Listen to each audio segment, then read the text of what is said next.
Kutoka vijijini, mijini hadi jijini. Hii ni Sound County Talk Live.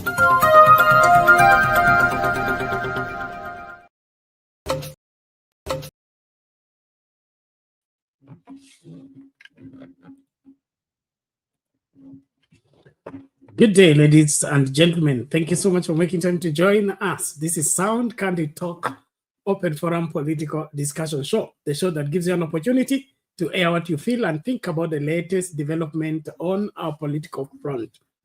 Well, today is a new day, but a sad one indeed after the second cleric of the Catholic Church being slain. And we have communication from the government officials with a promise by President Ruto that all that are committing these heinous crimes will be followed up. And then, of course, that usual rhetoric of leaving no stone unturned. But the Catholic Church is demanding that serious responses should be given and justice should be found for those that are slain in those conflicts that we can't tell whether they are religious or community. But listening to Murkomen and the other players, there is too much politics around it. So I would that we seek to, ask more questions, because I'm not being comfortable with the way Murkomen, being the Minister for Interior, that he's coming to conclusion of cases that are yet to be investigated. You remember the goons that invaded the Gachagua party unveiling. Murkomen was the first one to say that they were part of the mobilization team that Gachagua had not paid. They had come to claim payment. Now, investigation has not started. He's already giving the conclusion. And now on this one again, he's talking about the cattle wrestlers and all that and all that. But all in all, I really would want that as a country, we deserve better. We deserve better, and we need serious people in serious dockets, like internal security. So the security in the country is not very good, and Kenyans are at risk. And when we begin to see those doublespeak and those irresponsible statements, it leaves a lot to be desired, and we feel more vulnerable being in this country. Because the people who are supposed to ensure that we are safe are playing games with that responsibility of securing every one of us.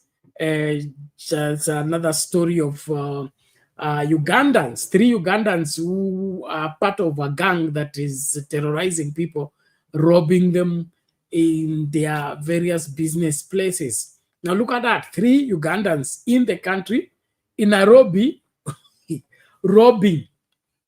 Yeah, I mean, what's cooking with this? What's going on?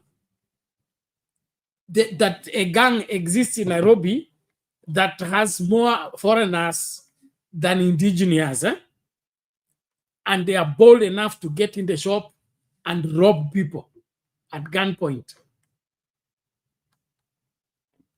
So now, you all remember when there was this proposition of Murkomen being Minister for Internal Security. On this platform, I said, no. This is from the frying pan into the fire. Now you're beginning to see the fire. 3 Ugandans and 1 Kenyan are able to rob. This is serious. Well, ladies and gentlemen, as we start the conversation, please be on the forefront to invite somebody so that we can flow together as we dissect these stories.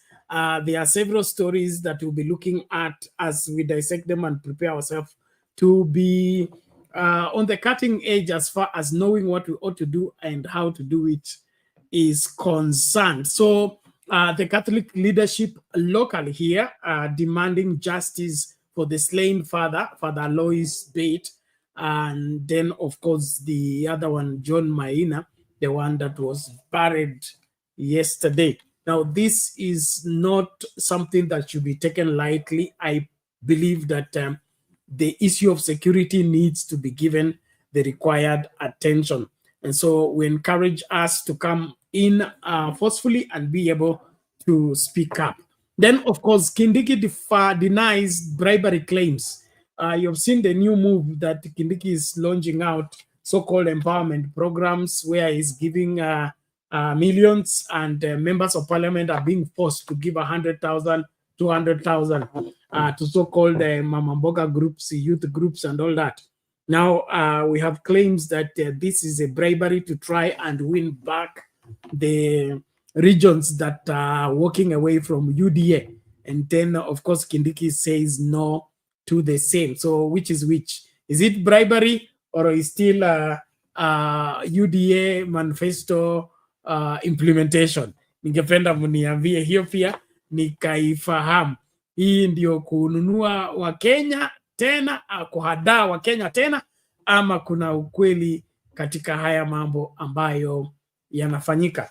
And then, of course, I find it very difficult to appreciate that the whole government delights in handouts and keeping the whole of the country on the handout mode when they are actually supposed to come up with policies that set up systems that are going to outlive them in terms of securing the welfare of Kenyans. And so when I see Kindiki and team, claiming that they are helping Mama Mboga, they are helping the women group and the other groups by donating to them, it beats all my understanding. I mean, for how long are we going to be a handout country, and how long are we going to live on a handout economy? It's a sad day if we have the people in the highest office are reasoning and behaving like Kindiki and team. I also require your input as we continue with this conversation. The link to use to get in the studio is here. Wale mnakuja studio mwai mapema ili tukazungumze masuala haya kwa kina. The other development is about the bench that presided over the wherever the case of Rigathi Gachagua, protesting or rather petitioning against his impeachment. Mother Kome has pulled another one by putting together the same bench and sending Gachagua there. So we don't know which is which.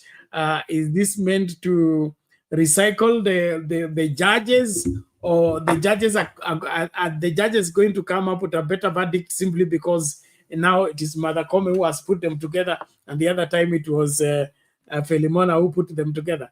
This is funny games that are being played. I don't know how far they are going. Then, of course, the petition is before the Supreme Court about the election day. Yes, the election date. There is the one that the Constitution has stipulated. It's supposed to be 2026, August. But you have the traditional one that is supposed to be 2027, August. So which is which? And one of the people that are weighed on the matter is Raila Odinga. And he seemed not to be reading from the Constitution. We'll be also playing the video where he urges the Supreme Court not to alter the date for elections and bring it to 2026. I think 2026 is a good date. What is your opinion?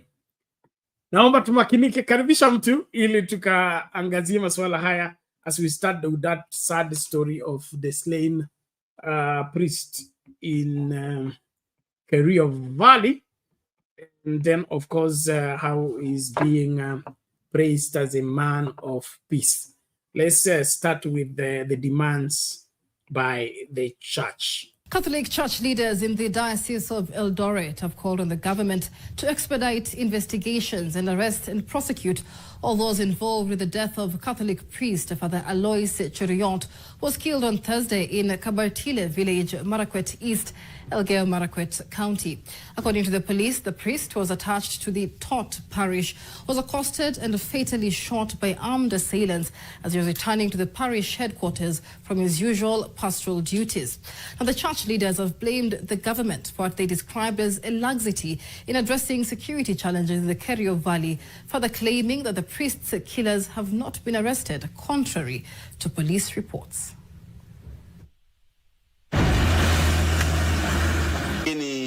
Ningeomba serikali ya kwamba wachukulie maanani mambo ya usalama katika ponde la Ufa ama ponde la Kerio.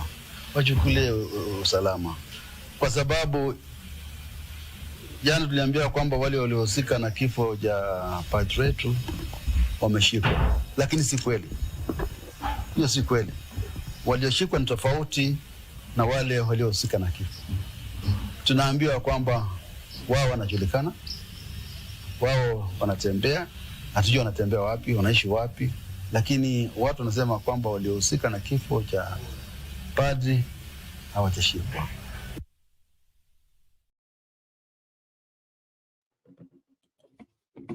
Haya, ukisaajabu ya Musa utaona Firauni. Serikali inasema imewakamata, kanisa linasema wale mliokamata sio hao. Ni kipi hiki kinachoendelea katika injili? Mtanisaidia. Wewe unaonaje? Walioshikwa ni wale ama kuna wengine? Now, I find that to be very, not even sarcastic. It is, I'll call it childish.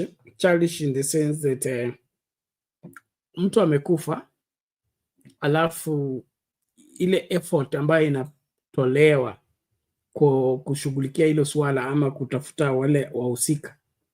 Sababu ya kushika wahusika sio tu kwa adhibu.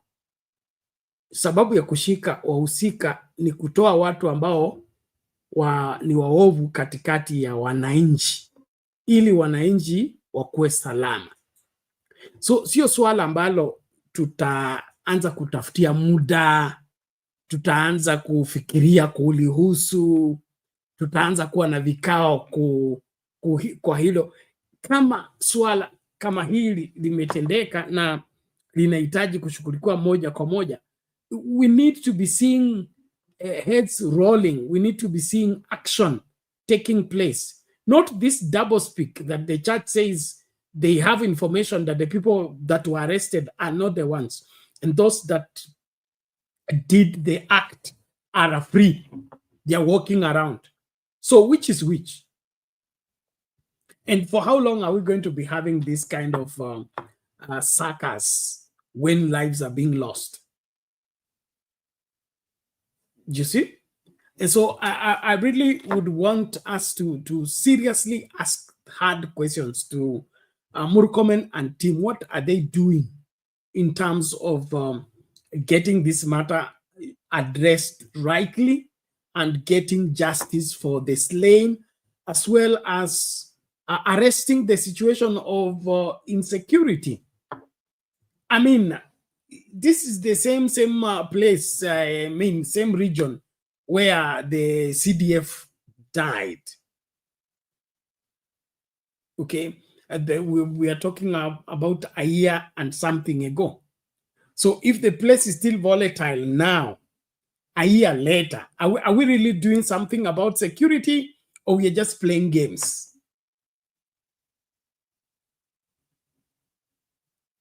I mean, I can't help but remember the Moi administration. If there is anything that Moi did not play with, was matter security. And anytime there was a threat to the security situation, there was action, there was serious movement in terms of ensuring that the situation is arrested within the shortest time possible. So how can we, a year later, we lost the CDF, and then a year later, we're now losing the father, the priest in the same region, in those unclear circumstances? What is your take on this? To me, mimi naona ni uzembe na utepetevu, ama kuna wale ambao wanafurahia kutokuwa na usalama katika sehemu fulani, kama vile inavyosemekana kuna sehemu fulani ambayo kuna madini yanayochimbwa, na hayo madini basi ni ya muhimu na inachimbwa na wageni, yani foreigners.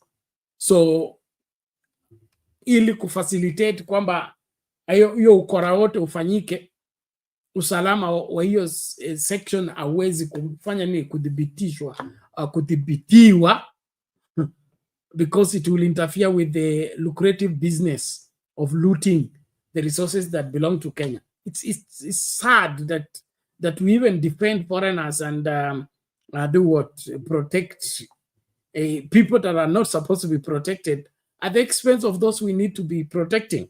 Na hizo ni tuhuma tu, lakini ningependa tuangazie hili swala vizuri. Hii swala la security linakaaje? Ni Murkomen hafanyi kazi, polisi hawafanyi kazi, nchi haiko tayari kulinda na kuhakikisha usalama wa kila Mkenya? Or where is the problem? Is it in policy? Is it in execution? Is it in deployment? We can't be losing lives just like that, and then we want to say people die and people go, and so we should accept and move on. That accept and move on has been with us for too long. We must get a solution to. We better begin to get a solution to the same, or else it will swallow all of us. Well, thank you for everybody who is coming in, and please, wale wanakuja studio, link mjaiona na wasubiri tafadhali mwai mapema. Esther Stoll na kuona, Douglas ndio huyo, hi to you, thank you. Tuni Mahmud, our PS, karibu sana. Charles Green, we salute you, thank you so much. Naomba tumakinike kuingia studio. Furaha na kuona hapo, karibu, hello to you. Douglas hapa nasema it is a coincidence that Hanifa and Boniface, the rest was behind the Gen Z, and they want to destabilize Tanzania. Hii ni tuhuma yako tu bwana Douglas. Na makosa gani if they were behind the Gen Z? The Gen Z are Kenyans, and the Kenyans are free. We are a free country where we can protest anything we don't like about the government. It's our right to protest about it, and the constitution says we do that. It is wrong for us to fail. So kama ni Halifu, Boniface were behind the Gen Z, or the Gen Z went out by themselves, whatever took them out should be what we need to address.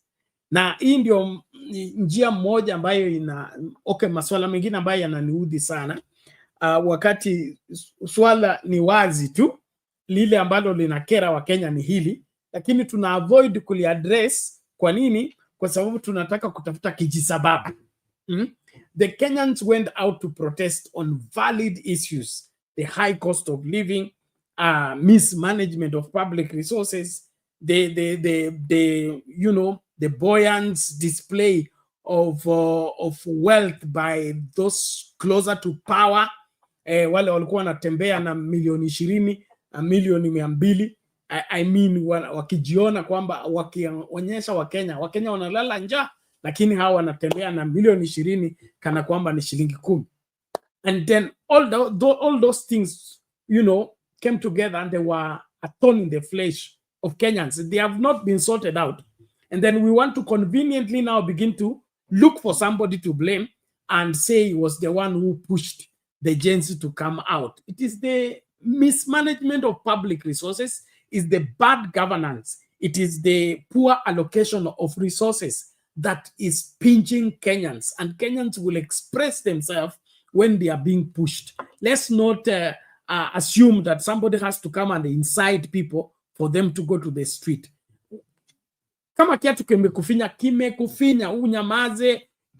I mean, hata ukivumilia hauwezi kuvumilia milele, utapasa sauti eventually. And so hii masuala ya kuona kwamba the activists ndio wana destabilize Tanzania, niliwaambia hapa jana, tena nitarudia, kama Suluhu na grupu yake hawatakuwa na kikao cha kukubali kwamba muda umeyoyoma na mabadiliko lazima yakubaliwe katika nchi hiyo, basi hao ndio watakuwa wa kwanza kuonyeshwa mlango, na sio mbali kutoka sasa, because when the wind of change is blowing, you better flow with it, or else you'll be a victim of the same. And so from the way they have responded to the activists, it is clear to the whole world that there are human rights abuses in Tanzania. And the moment that is established by the international community, you know what follows. You know what follows. And don't forget, Tanzania is full of those minerals, and the West are hunting for those minerals, okay, with everything they are and everything they have. And so they will use that opportunity to get in. And instead of the activists, they will be the ones pushing for regime change. So CCM isipokubali na kuhakikisha kwamba inafungua nafasi ya vyama vingine kukua na siasa ya Tanzania kufunguka kabisa, hao ndio watasababisha hiyo regime change in Tanzania. Haitahitaji hata activists, kwa sababu their behavior has shown it.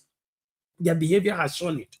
You don't mistreat people like that, you know, as if you're above the law. There are international laws that are applicable in every nation, and when it comes to human rights issues, that is top priority. And so Tanzania Nyerere sio Tanzania ya leo. Lazima mabadiliko yakubalike. Hii maneno ya the way things were, so they shall be, world without end, amen, it will not be business as usual. And so and that also applies to Kenya. That also applies to Kenya.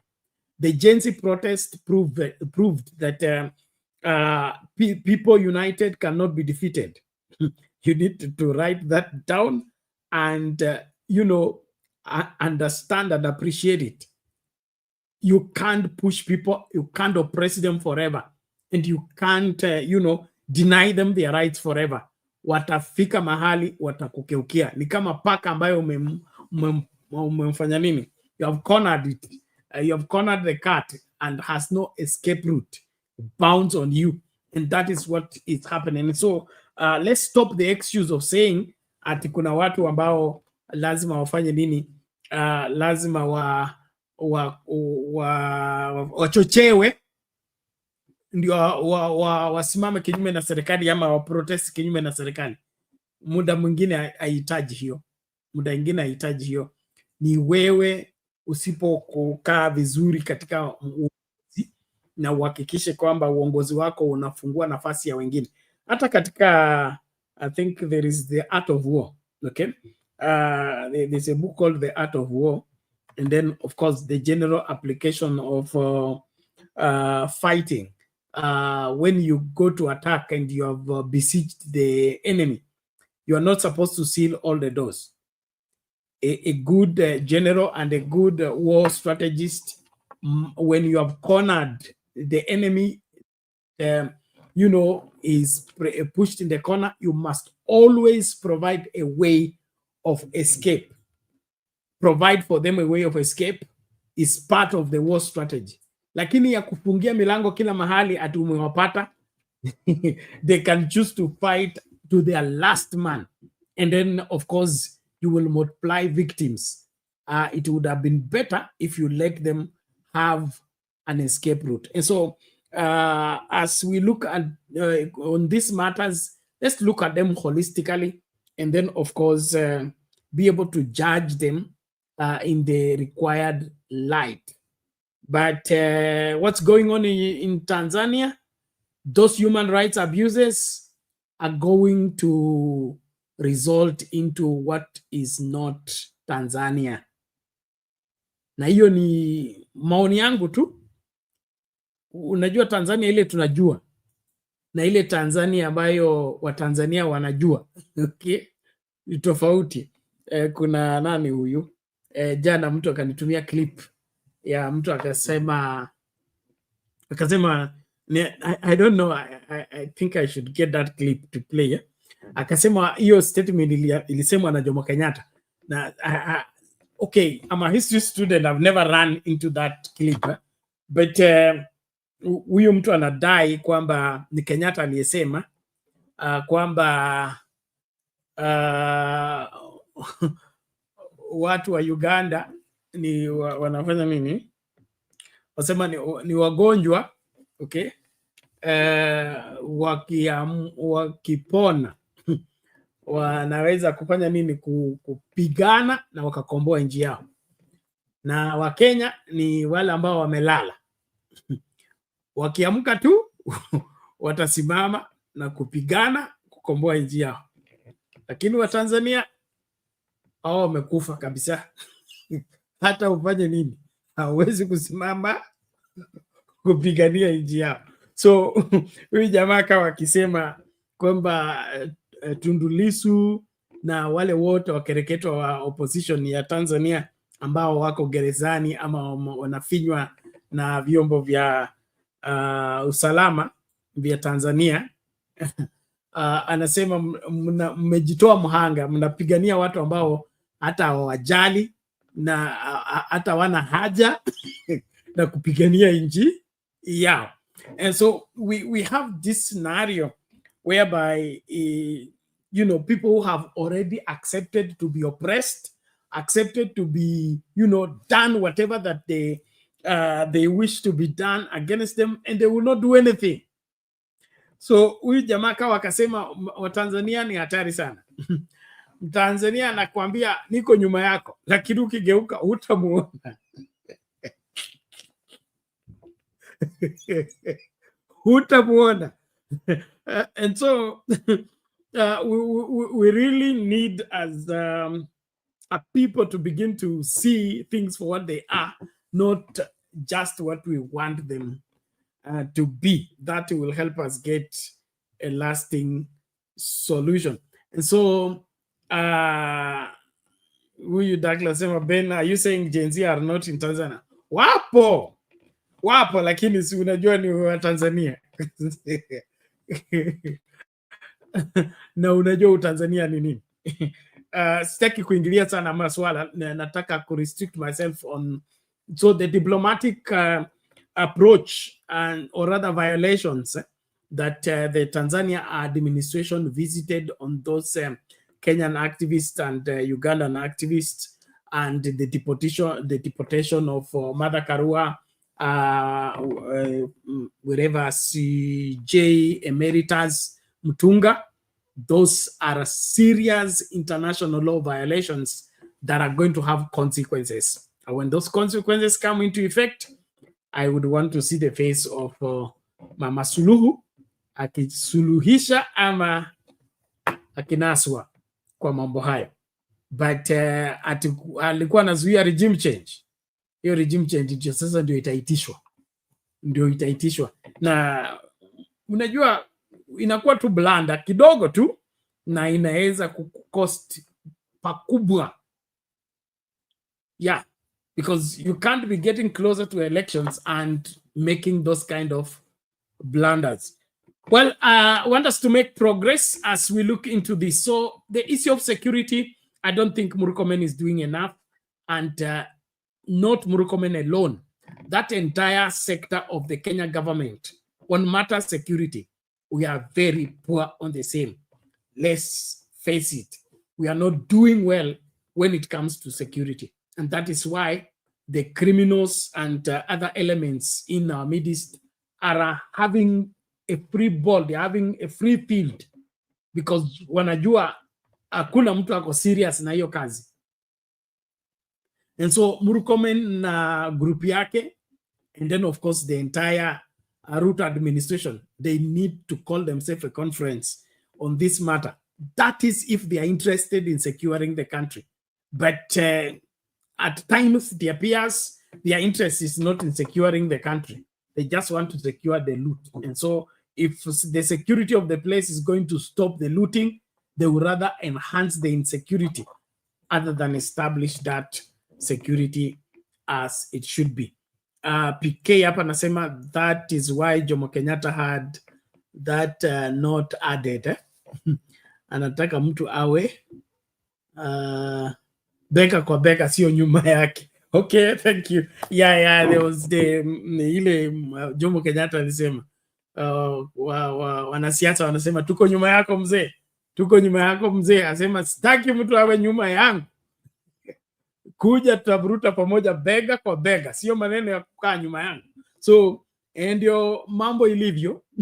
Ndio mambo ilivyo. And so, I really want us to face things for what they are. And so, our security is not good. And that is why we are losing lives unnecessarily. I want us to rush as we look into these videos and move further. Let's just have a memory, or rather. Okay, let's have this first and then we'll have tonight is actually pretty jarred. Now tonight, the killing of second Catholic father, Allois Bett of the Diocese of Eldoret has left Kenyans in shock, with various leaders expressing anger over the incident in Kerio Valley County. While condemning the heinous act, President William Ruto described the priest as a peace ambassador and a truthful cleric.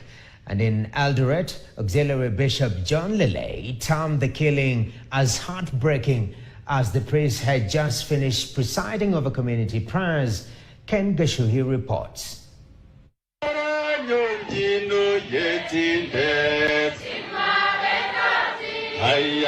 A man who was down to earth and dedicated to his calling, even in the face of insecurity. That was Father Allois Bett of St. Mathias Church Parish in Elgeyo Marakwet, which is under the Catholic Diocese of Eldoret. He was fatally shot by criminals on Thursday as he walked back to his car after conducting community prayers in Kapkobil area of Church. President William Ruto on his social media accounts mourned Father Bett as a promoter of peace and genuine in his sermons, vowing that the perpetrators of the cold-blood murder would be brought to book. So it is both a constitutional imperative and it's a political assignment for me. Eldoret Diocese Auxiliary Bishop John Lele described the killing as heartbreaking, the reason for his shooting remaining unknown. Hatujui ni kwa nini pia aliwao kwa nini. Aliwao kwa nini. Yeye pengine si mkaaji wa sehemu hiyo. Yeye hana zana kama alikombana na mtu. Kazi yake ni kuhubiri kwa tembelea watu. Sasa kifo cha nini? Lakini tumempoteza. The attack is among other recent killings in the disturbed Kerio Valley region, exposing the government's soft underbelly despite the ongoing multi-agency operation Maliza Uhalifu, with the security apparatus accused of being untruthful on the region's actual situation. Jana tuliambiwa kwamba wale waliohusika na kifo cha padre wetu wameshikwa. Lakini si kweli. Hiyo si kweli. Walioshikwa ni tofauti na wale waliohusika na kifo. Tunaambiwa kwamba wao wanajulikana, wao wanatembea, wale walioshikwa ni wale tu ambao pengine kwa sababu ya kafyu walipatikana kama wamejelewa hivi, ama pengine walipatikana ni watu wa makosa madogo madogo. Pictures on social media talk of a humble Father Bett who freely interacted with the poor, the children and the elderly, meeting them in prayer and their needs. Following the incident, Teachers Unions NAT and KUPPET have now announced the withdrawal of their members from the insecurity-prone areas, saying their safety is a priority at a time the government is yet to reopen several other schools closed years ago due to banditry attacks. Tumekuja kutangaza kufungwa kwa shule yote katika eneo ya Kerio Valley mpaka serikali watoe silaha haramu katika mikononi wa raia. Kuna askari 3 waliuawa juzi ambao hawatoki sehemu hiyo. Jana padri amefuata, na tunaomba serikali kupitia waziri wetu ambaye ni mtoto wetu Bwana Onesmus Kipchumba Murkomen achukue hatua ili wale ambao walihusika wakamatwe na wawekwe ndani. the burden of the unending insecurity in the North Rift region lying on the shoulders of Interior CS Kipchumba Murkomen, who prior to his appointment was fiery on the government, which he accused of facing the other side as innocent people were being killed by criminals in Kerio Valley. Ken Gashuhi, KTN.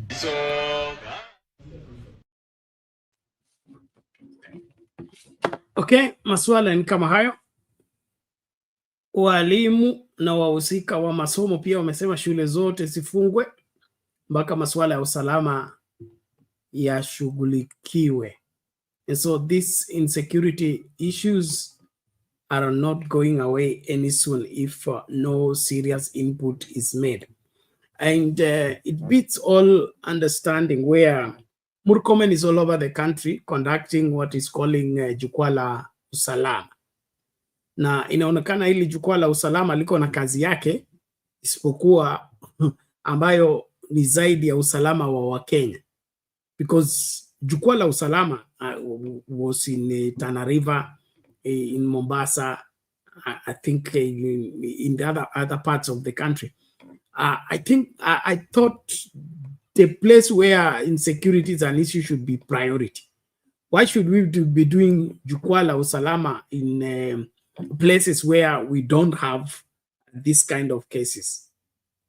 In Murkomen being from the wherever the region where the insecurity is high, I thought charity begins at home. He needs to go and set his house in order before he goes to set other places in order. So there is more that we are not being told on this issue, but to me, let's not lose lives carelessly like this. And issues of security should not be subjected to be, reduced to political favors or political goodwill by people. Let it be the right let it be the right that it's supposed to be and be given to Kenyans freely and of course with accuracy. Douglas hapa nasema you are biased in your arguments. Get saved. Your arguments are around Ruto. I don't get it. I just gave you scenarios that we can both relate to. Okay? Mimi sijasema kile ambacho akifai, nasema kile kinafaa na kile ambacho kinapaswa kufanyika. Huwezi kulaumu watu kwa kuprotest kwa sababu wamelipwa kuprotest, kama kile kitu ambacho wanaprotestia hauja kishughulikia. You cannot be stepping on my toe and asking me to smile. You step further and you press harder and you tell me to smile. And then if my neighbor says, why are you smiling when you're being stepped on? Then you say my neighbor is inciting me to protest that you are stepping on my toe. Are you being serious? So the oppressor is oppressing. Then you're saying it is my neighbor who is inciting me to protest that nafinywa. Hapana.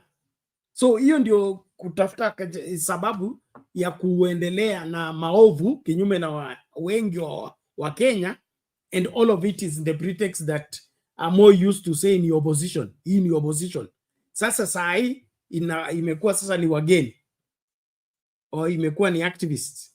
Hapana, let's address issues. Wakenya wanahitaji masomo, wanahitaji security, wanahitaji chakula, wanahitaji usalama, wanahitaji kuishi kwa sehemu ambayo wanafurahia.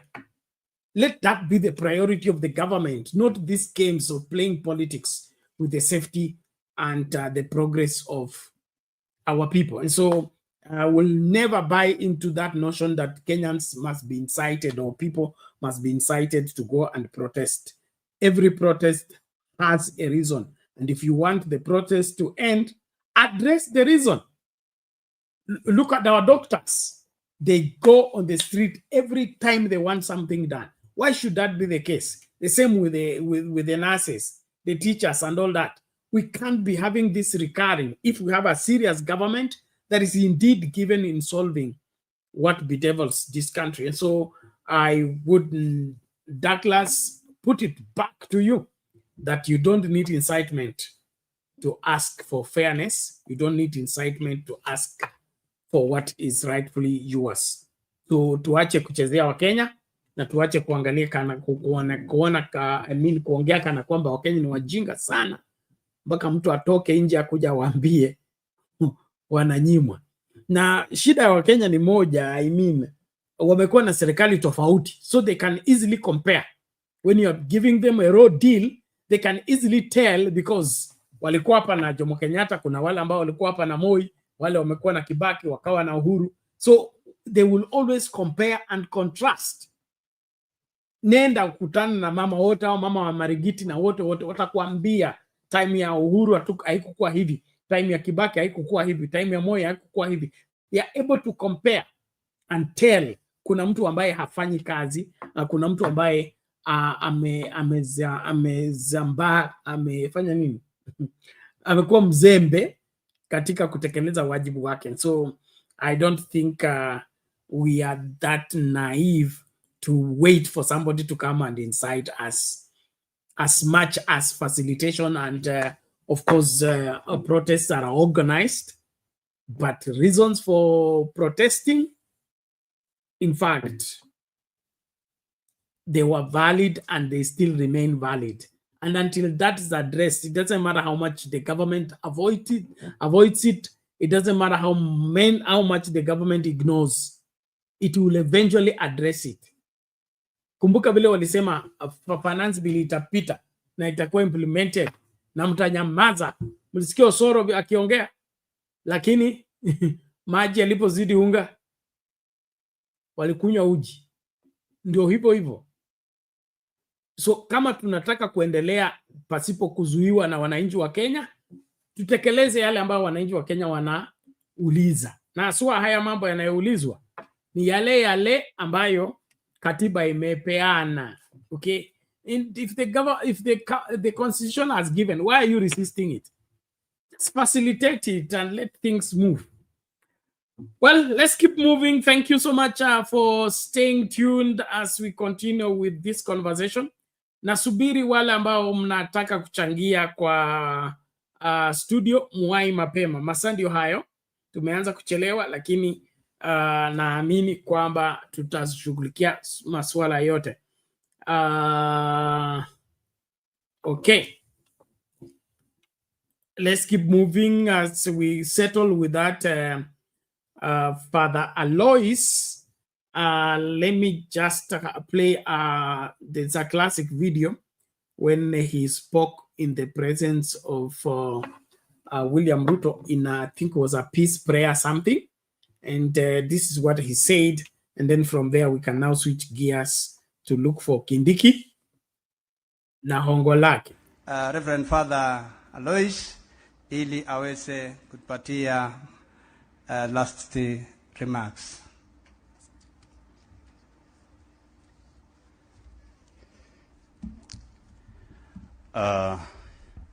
Your Excellency, the President, CS presence, the county governments, our bishops, and all the Christians here. Ujamage, tumsifu Yesu Kristo. Oi, gibaybayin ingoroni. Maya, lapke itai. Your Excellency, we want to believe that your coming here is a sign of blessing, and the sun that is now rising and the valley will be peaceful. I want to thank Reverend Bishop for giving us a very strong message. We have always known that the disarmament is done by the police. Nakumbe, the real disarmament is done by the preachers and the pastors and the clergy. Because these are the people who will disarm the heart and the mind. Hata akipewa bunduki atakuwa peaceful. So we want to appreciate your leadership and your support for those who disarm the heart and the mind. Allow me, Your Excellency, to pass a message of gratitude from the churches in Kerio Valley. I won't mention all of them because wote wamesema asante. Allow me to mention only one, Sangaj Fellowship. They're saying, they have said. I want also to pass a message of gratitude from the people of Litel. Some years ago, tulipata floods. Na serikali iliyokuwa na ulikuwa ndani, tulipata shule ilichengwa, na sasa watu walifurahi sana. Walifurahi sana. And all the churches down here, they are saying, data isagubesho. Amu gaiyo guerbatie nebunugeyo. Asagobit kobi galie tengai akperuruwagik tukul. With that, allow me to give just a small request. The clergy in this Kerio Valley have a mission to disarm the heart and mind. And every month we meet for that disarmament. We converge in a designated points. We go and pray. We go and minister to the people and speak to their hearts and mind. Lakini changamoto sometimes ko yache ketech keldo kabisa. Ngipkeito ko kikochilech kweyot ngelen kelechi mutyo biik che koumionso kelechine acheket mutyo. So they are requesting if we can be assisted so that we may move freely. And even those vehicles, when we have a meeting like this, they will even assist the people to come together and pray together. Number two, these churches down here, in as much as we preach peace, we also assist those who are less fortunate. We have churches like AIC in Aror who are supporting the orphans in education. We have Baptists here in Tots who are also doing the same. We have also a small home in Baringo, yeah? Yes? Kinyach, yeah, that name, Kinyach also. And they are doing a great job in supporting those who are less fortunate. We ask and we want to appreciate the government because they are really concerned with those who are less fortunate. If we support the mission of this clergy in disarming the heart and mind and also supporting those who are less fortunate, it will be of great support for the kingdom of God.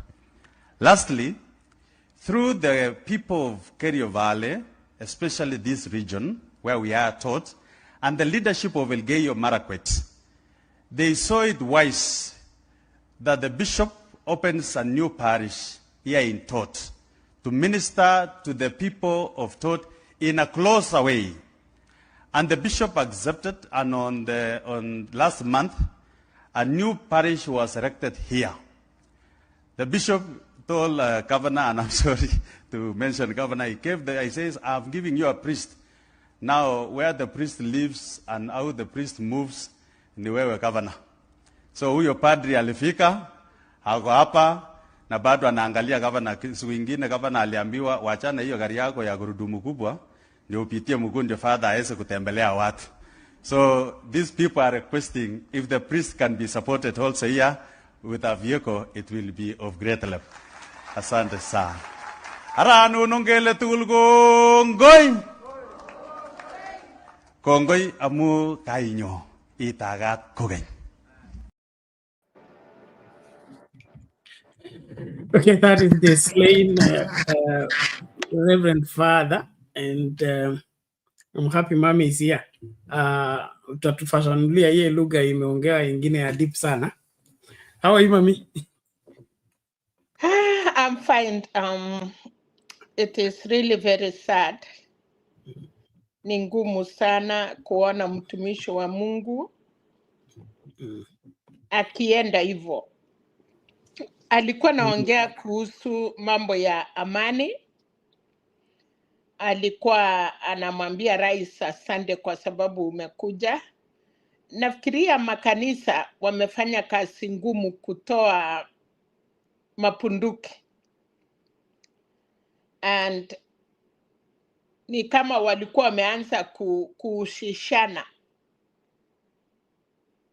wakaita makanisa, akasema wanaondoka na mahali wanakutana, saa zingine ni watu wajui.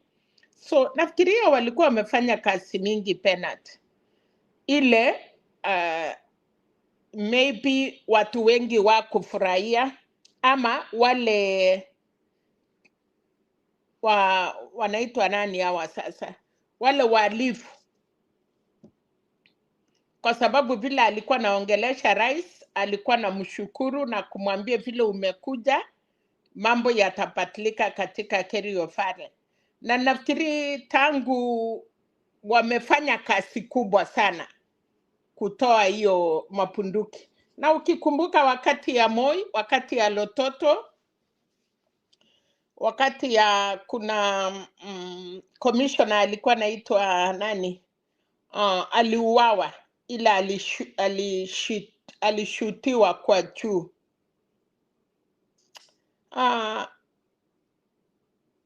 But kwa surprise yangu mahali ameuawa Marakwet, wakati hiyo ingine ilikuwa ni Pokot na Turkana. Pia Marakwet wako na hiyo mambo. So na mambo ya kanisa, unajua kuna watu wana resist, hawataki mabadiliko, wanataka kuendelea na mambo yao ya utamaduni.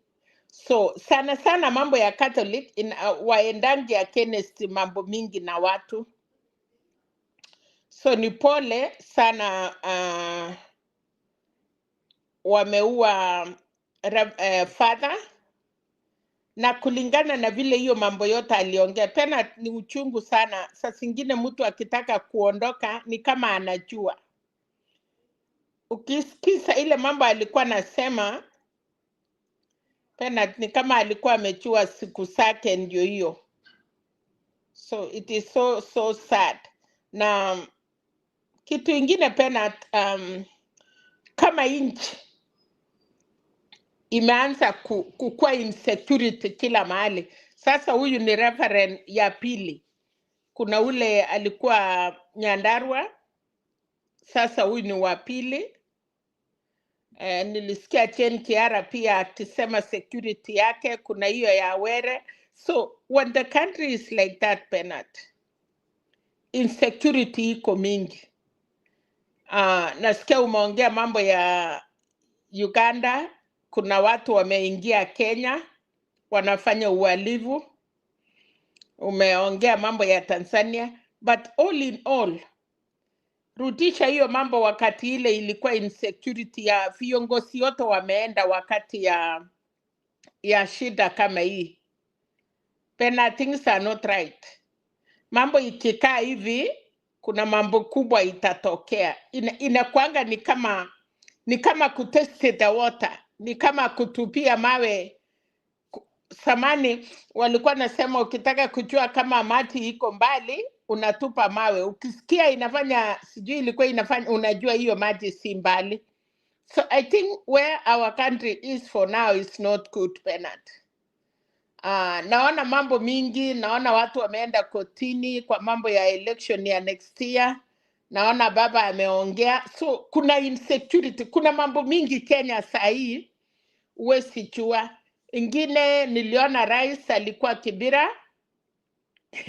Naona hiyo naitwa nini hiyo manyumba. Kuna mambo mingi Penat. So in case kuna mambo ya serikali na kuna watu pia wale wanaona hawataki country wakuwe stable. So mahali tuko ni ngumu, because kweli pia mimi nilikuwa nikaona nasema kama hii mambo ya manyumba kweli inakuwa sawa, unless wakose kupatia wananchi wa hiyo sehemu, hapo ndio shida itatokea. Lakini hizo manyumba yote ikichengwa Penat na wananchi wapate. Kama sasa Kibira nasikia wamemaliza karibu 4,000, kuna ingine sijui ngapi, kuna ingine inatengenezwa. So kama hii mambo itasunguka Kenya mzima, kuna watu watasikia vizuri, kwa sababu hii ni wakati ya tuko na 1 year. So nchi haiko sawa. Kuna wachochezi. ile kitu nitakwambia, serikali ama token ya internal security inatakikana apate mtu strong, otherwise kucover our country ni ngumu. Na mbaya ni vile tumeingiza maadui neighbors. Kwanza hiyo ya Uganda, na nitakuhakikishia it is not raia. Hawa ni wale wanatumika kwa serikali ya Museveni kuua watu yake. So kama mumeletewa Kenya, iko shida. Nao ndio hii tumeanza tena na Tanzania. So I think Bernard, tuombe Mungu. Na sasa kama ni kuomba Mungu pia, watumishi wetu wanachukuliwa kwa njia hiyo, na hata ichapatikana watu wameua, unasikia wanasema, na wanajua, ukisikia wanasema wale wameshikwa ni layman's, but the real people are still out there. So who are these real people? Ile Kasipul member of parliament pia wanasema the ringleaders are still outside, ingawa wameshika wengine. Hii ya father ya Nyeri, nani alipanga? So I think kuna mambo mingi Bernard ya insecurity. Badala ya mambo mingi tujaribu kuona inchi kwanza kama itakuwa stable. Na ikianza kuwa mchafuko hivi Bernard, na wewe unajua inchi yetu, tell me now towards 2027. Na ile mambo Gachagua alisema, naona imeenea sana. Nilikuwa naona mbunge ya Nakuru Kikaria na watu wengi sana wamejitokezea kuinterpret hizo mambo. So the country, ukweli sasa tuwache kila kitu kando, kama ama hata baba watusaidie ama wasaidie Kenya, because they are the loving Kenyans, wapate mtu mwenye anaweza ingia kwa hiyo security. Bernard, things are not good. Inji ikikawanyana hivyo ni mbaya. So tuko na new parties, tuko na wale wanatoka chama hii wanaenda chama hii. Kuna ile watu wengi sahi wanajua wawezi rudi kwa sababu ya vale mambo inafanyika Kenya. So I think Bernard, the country is not safe. We are not safe. Kwanza kama mambo ya majirani, Uganda unasikia wanafanya crimes, wako hapa wanasaidiana. Tanzania ndio hawa tunachokosana. So where is safe in our country? Ma reverends ndio hawa wanapotea, ma MP. Sasa Chen Kiara analia. So kwangu mimi, unajua Bernard, kuna tofauti. Wale watu wako hapa Kenya sasa, watu wengi karibu 70% hawajui mambo ya history na wajui mambo wanaangalia kutoka, wengine wanaanzia 2013 na kukuja mbele, wengine wameanzia 2017 na wengine hata wanaanzia 2022. But Bernard, kurudi nyuma, wewe kama ni mtu mzima kuliko vile uko, ukirudi nyuma na ukumbuke mambo imefanyika Kenya nyuma, you will be worried person. Kwa sababu watu wengi wajui mambo, wanakimbilia tu, and then tumechificha na constitution. Na tunachukua watu hawajui experience, now they want to run on it. Mambo ilikuwa ni kukalia chini Bernard na kuangalia. So for me, nafikiria mambo si mzuri. To what I see, tukishinda hiyo minister akishindwa kurekebisha mambo, na pia ni yeye ni mtu ya kupiga mdomo na yeye anaongea, Bernard, I'm worried where we are going ni ngumu. Thank you. Okay, asante sana Mami, we appreciate that good overview, and we hope that suluhu litapatikana. So kuna vile ambavyo ili swala la security alipewi nafasi ya kutosha ama umuhimu wa kutosha katika kuhakikisha kwamba nchi nzima inakuwa salama.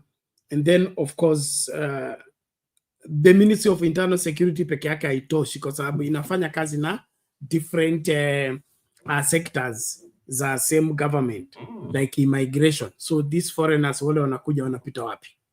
Na immigration inapaswa kuhakikisha kwamba our borders are not porous and we don't have strangers in the country who can pose a security threat.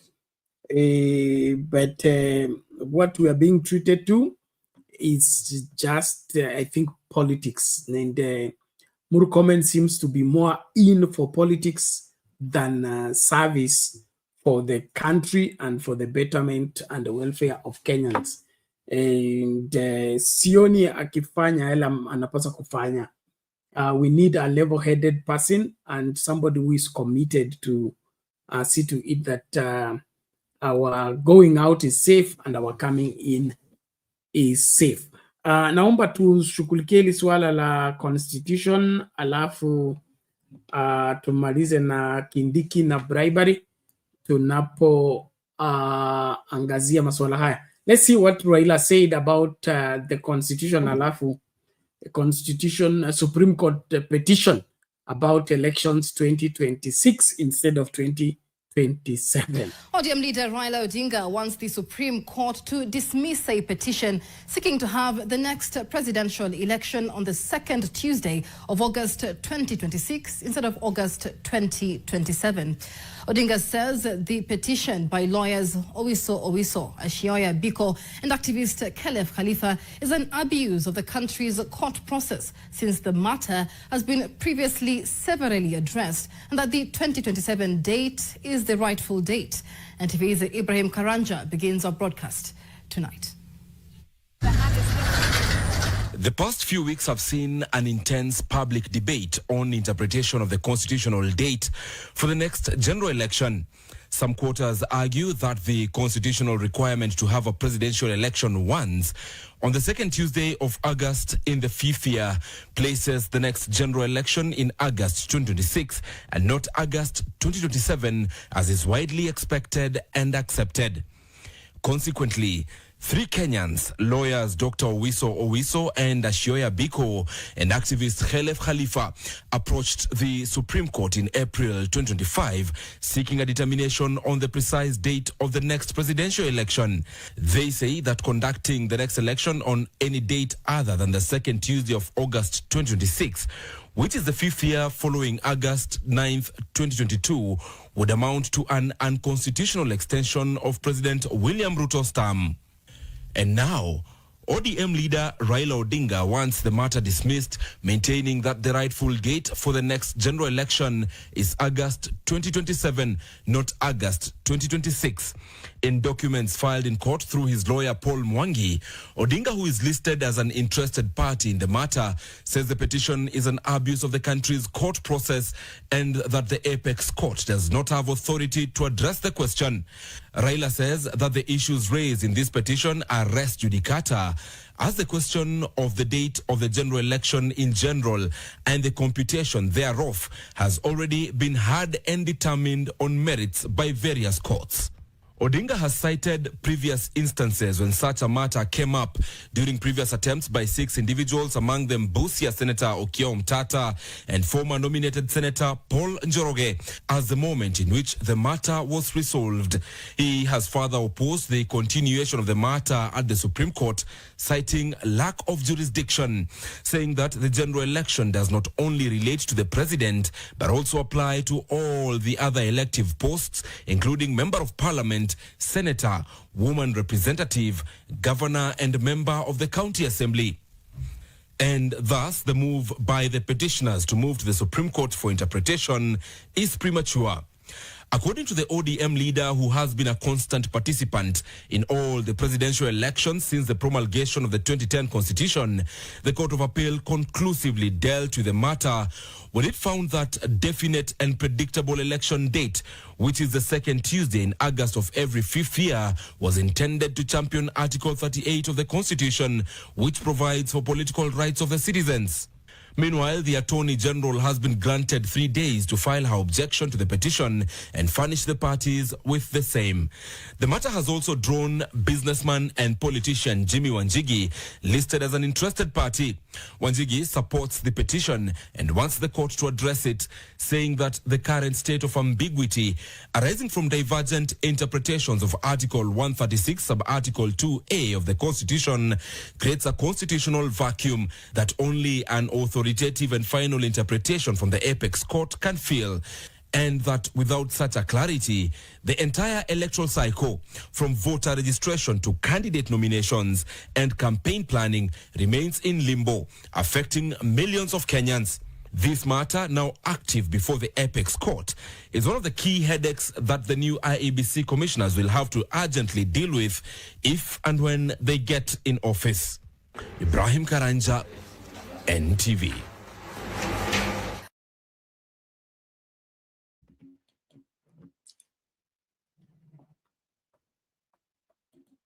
Okay, sorry, there you have it. Maswala yanakuwa hivyo. Mami, you have a comment on that briefly before we bring in Lala? Hi, Bernard. Now, sisi tulikuwa tumesema hii mambo kwa hii channel na tukauliza ile katiba ya kwanza. Na wakati mambo iliharibika kukuwa na election mbili in 2017, nafikiri ile calendar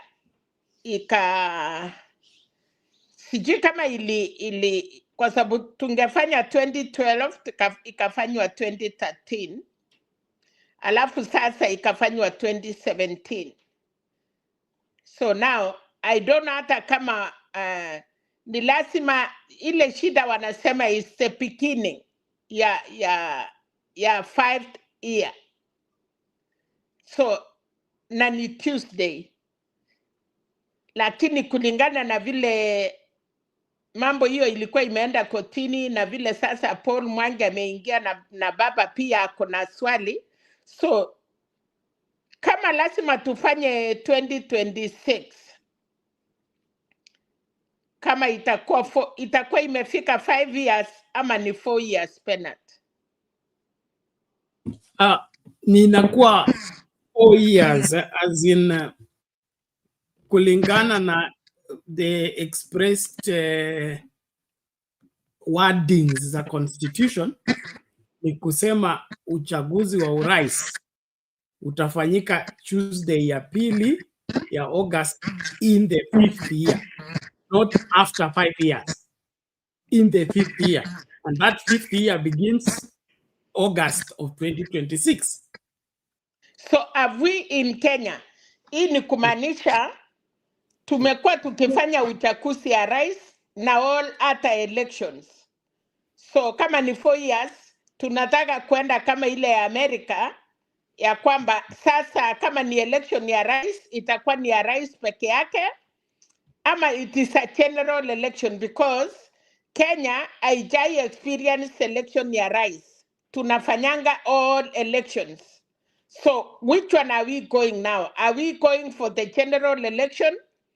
Ama tunaanzisha ama tunafuata vile katiba ingetutaka tufanye, ya kwamba election ya rais inatakikana iwe tofauti, and then ikuje election ya hiyo watu wengine, because Bernard, kama tungefanya election ya rais peke yake, kuna watu wengi wamekuwa wakijificha kwa machama na kujificha kwa rais.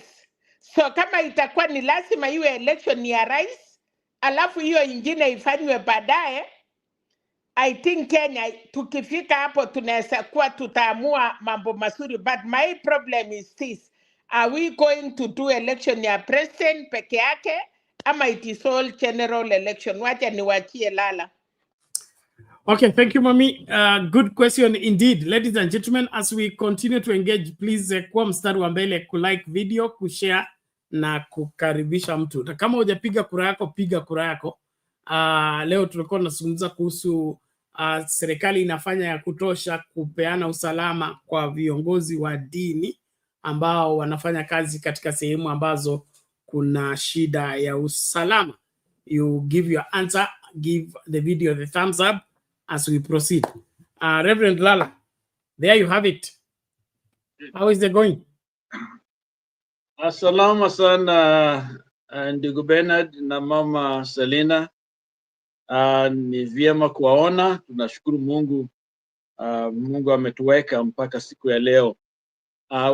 Ningependa kusema kidogo kuhusu usalama. Usalama ni kitu muhimu zaidi kwa serikali yote.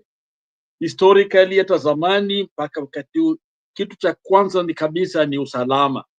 Hata kings wa zamani, wafalme na leaders, ilikuwa mtu anaweza kufanya nini? Kuprotect watu. Ndio ulikuwa anapewa hiyo kazi ya kuongoza watu. Sasa usalama ni kitu muhimu kabisa. Maana kama kuna usalama, basi you don't have a government. In fact, the primary job ya serikali is making and enforcing law and protecting citizens, property na vitu vyao, the things that belong to the constituents, ni kazi ya serikali. That's why we have a government. So kama watu wanawawa, nasikia makanisani, yani ile free speech, manake kazi ya mchungaji ni kufanya nini? Kuongoza watu, and in most cases to speak for the Lord and speak truth. So hiyo pia ina curb the freedom of speech.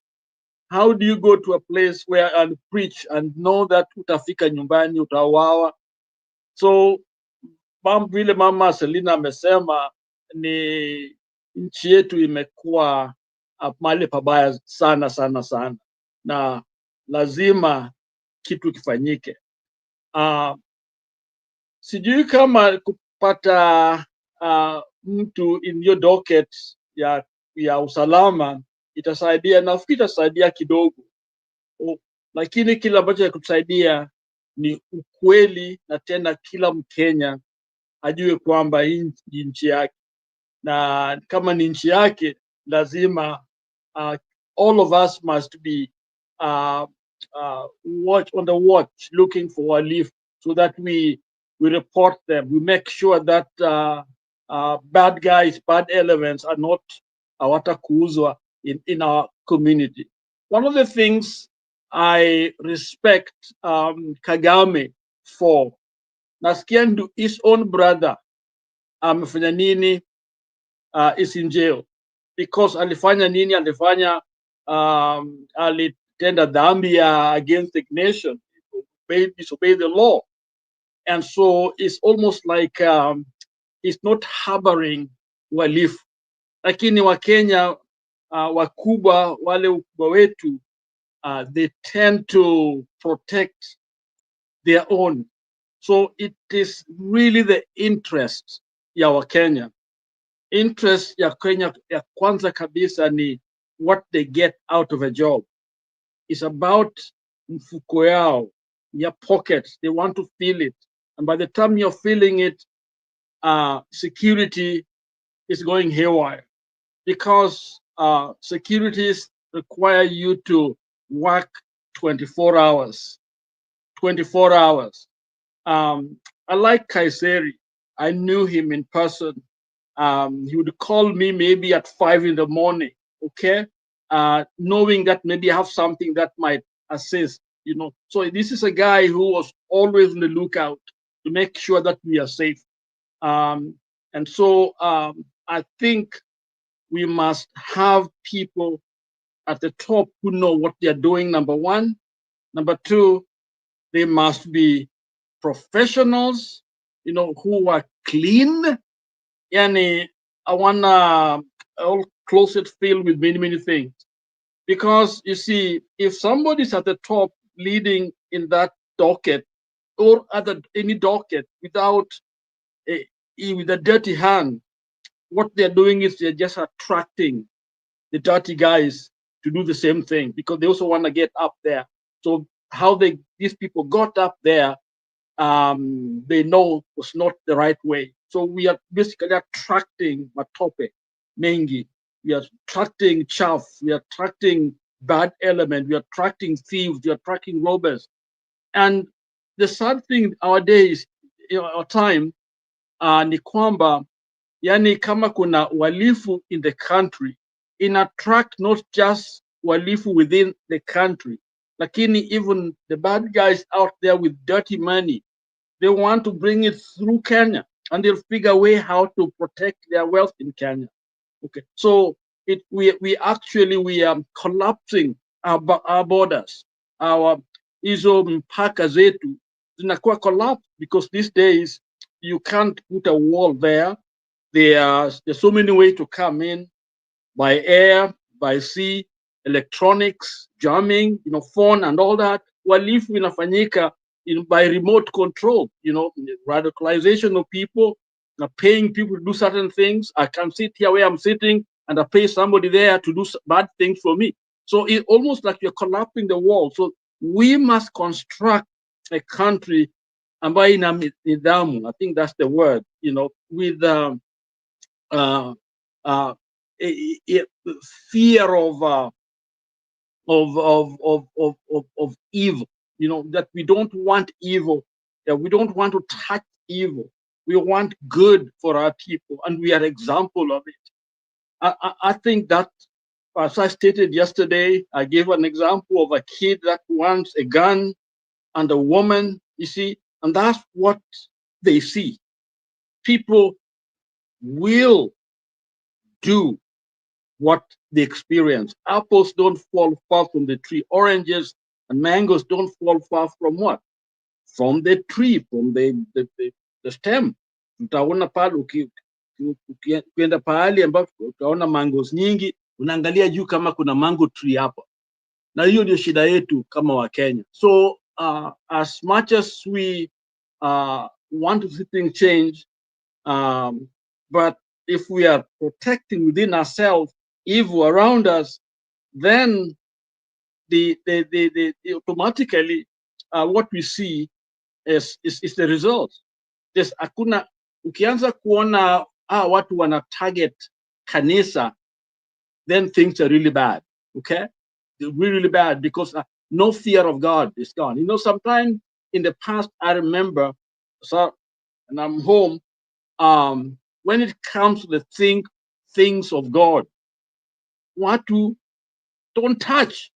They may not be Christian, they may not, but they just respect the things of God. Men of God, women of God, they were safe, very much safe. But now to hear them getting killed, and by the way, we also had a minister, I think we watched him pray, I think during Ruto's visit, that guy was also killed, one of the, in Omabe, and very recently. So there are many things are going on, which are worrisome to all of us as Kenyans.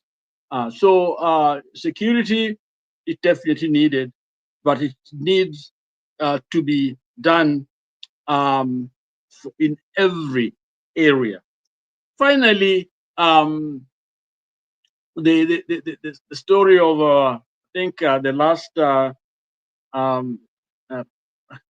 think I lost the trend of my thought. What was the last thing you guys mentioned? We're talking about.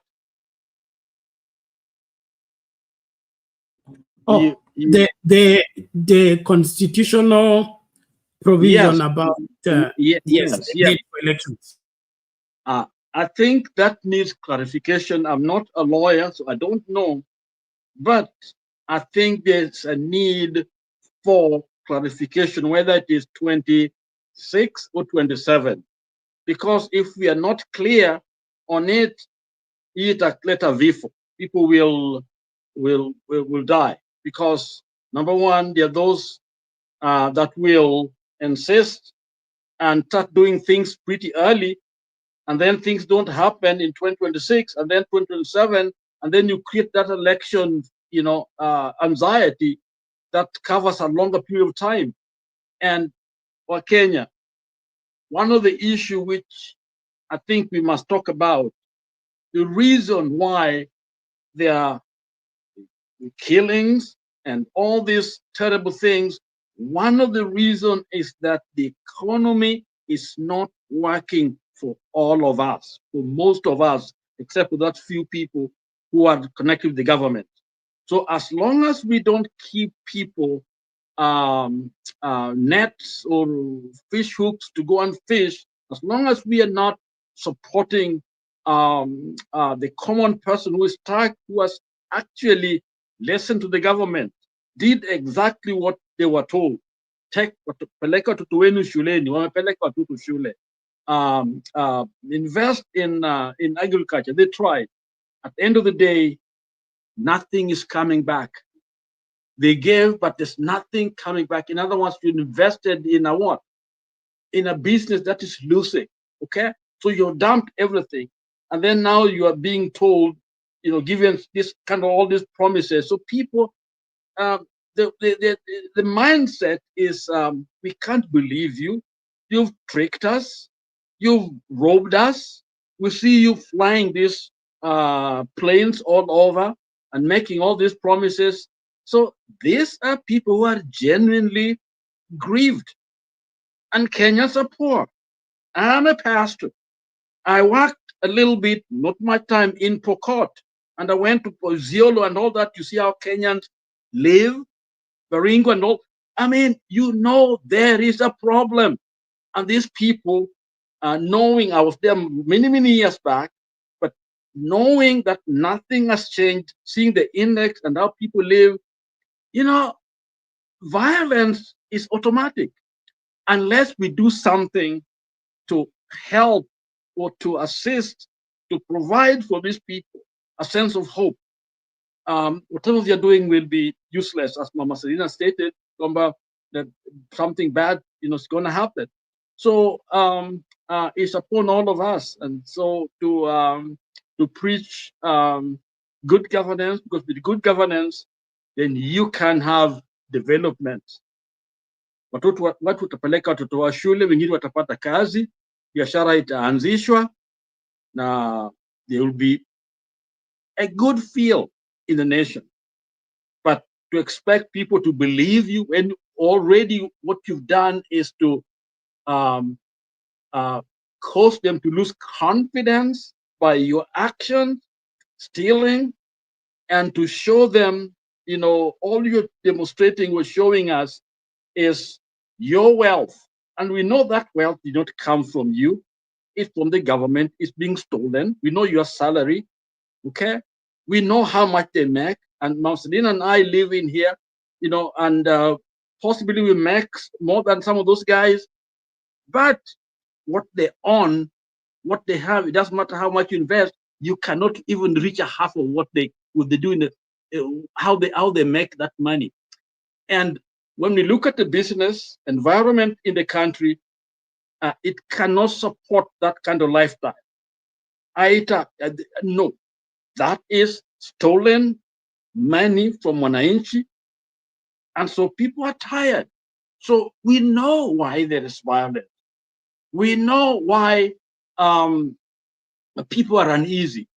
And so anything that interferes with even the electoral timed calendar, that's when we need clarity, will simply invoke wrath of the people and anger.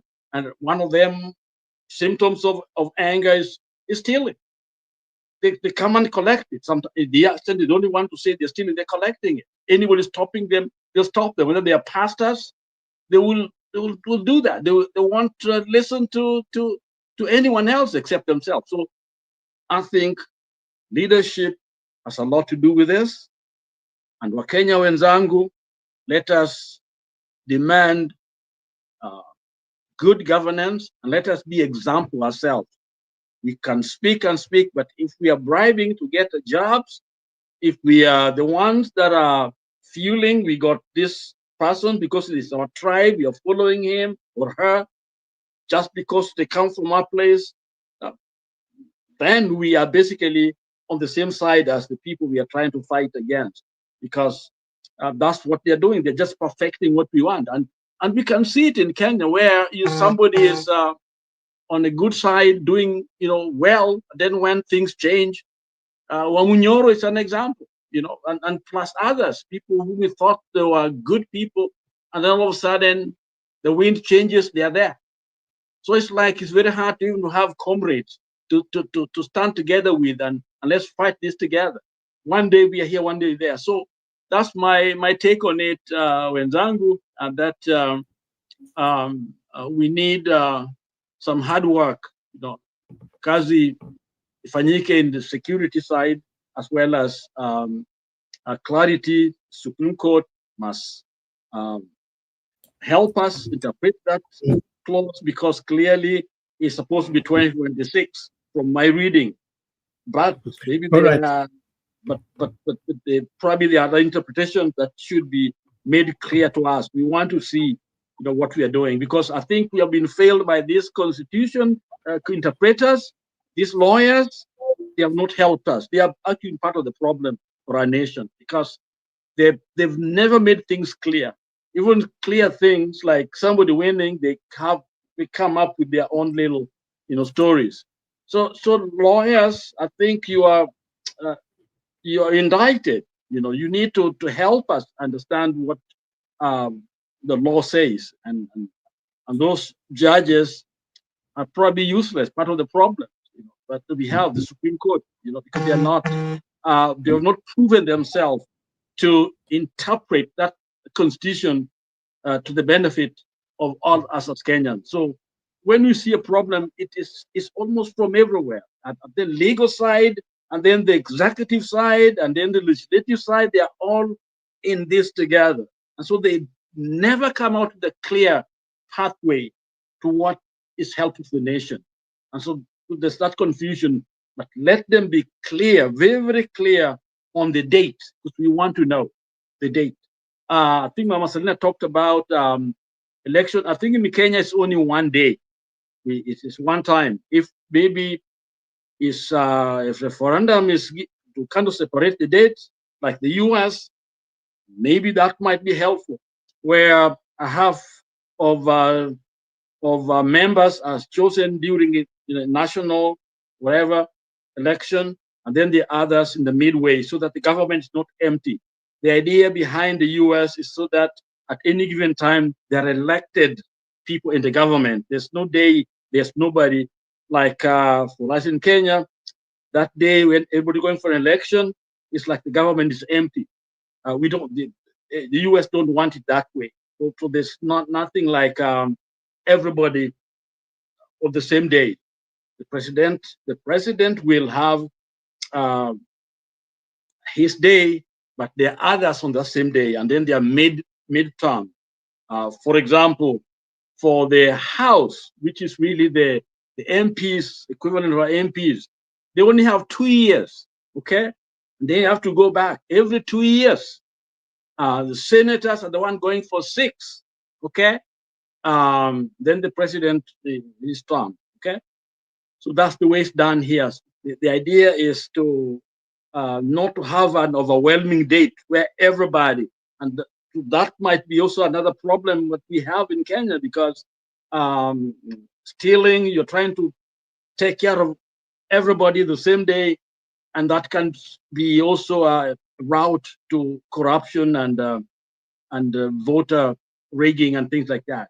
So I don't know the answer for that, but I pray that they clarify this date, because it can be a major problem very soon. Because in my mind, my understanding is 2026. Then I'm hearing Baba and the rest talk to 2027. Then I'm confused. So we need the Supreme Court to kind of help us here. Thank you. Back to you, Bernard. So thank you, Reverend Lala, and we will rush on the same. One fear I have about the Supreme Court and the other courts on that matter is our traditional way of interpreting the law in view of our current politics. Just reminding you, remember Kibaki was to leave office by 2012. The elections of 2013 were to take place in 2012. But since there was a change of plan in his succession program, they played thus dilly-dallying until it became too late. And so the elections was moved from December 2012 to March of 2013. And also looking at the other rulings, especially on the presidential petition, the decision given is not usually legal. It is either politically instigated, or they are doing political balancing, or they are saying they are doing because the mood in the country is like this.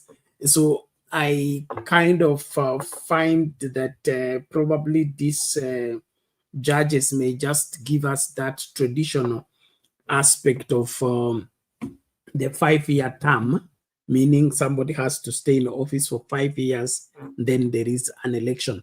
But if we followed that constitutional clause as it is, the elections, the valid constitutional date for especially presidential election is on the second Tuesday of the 5th year.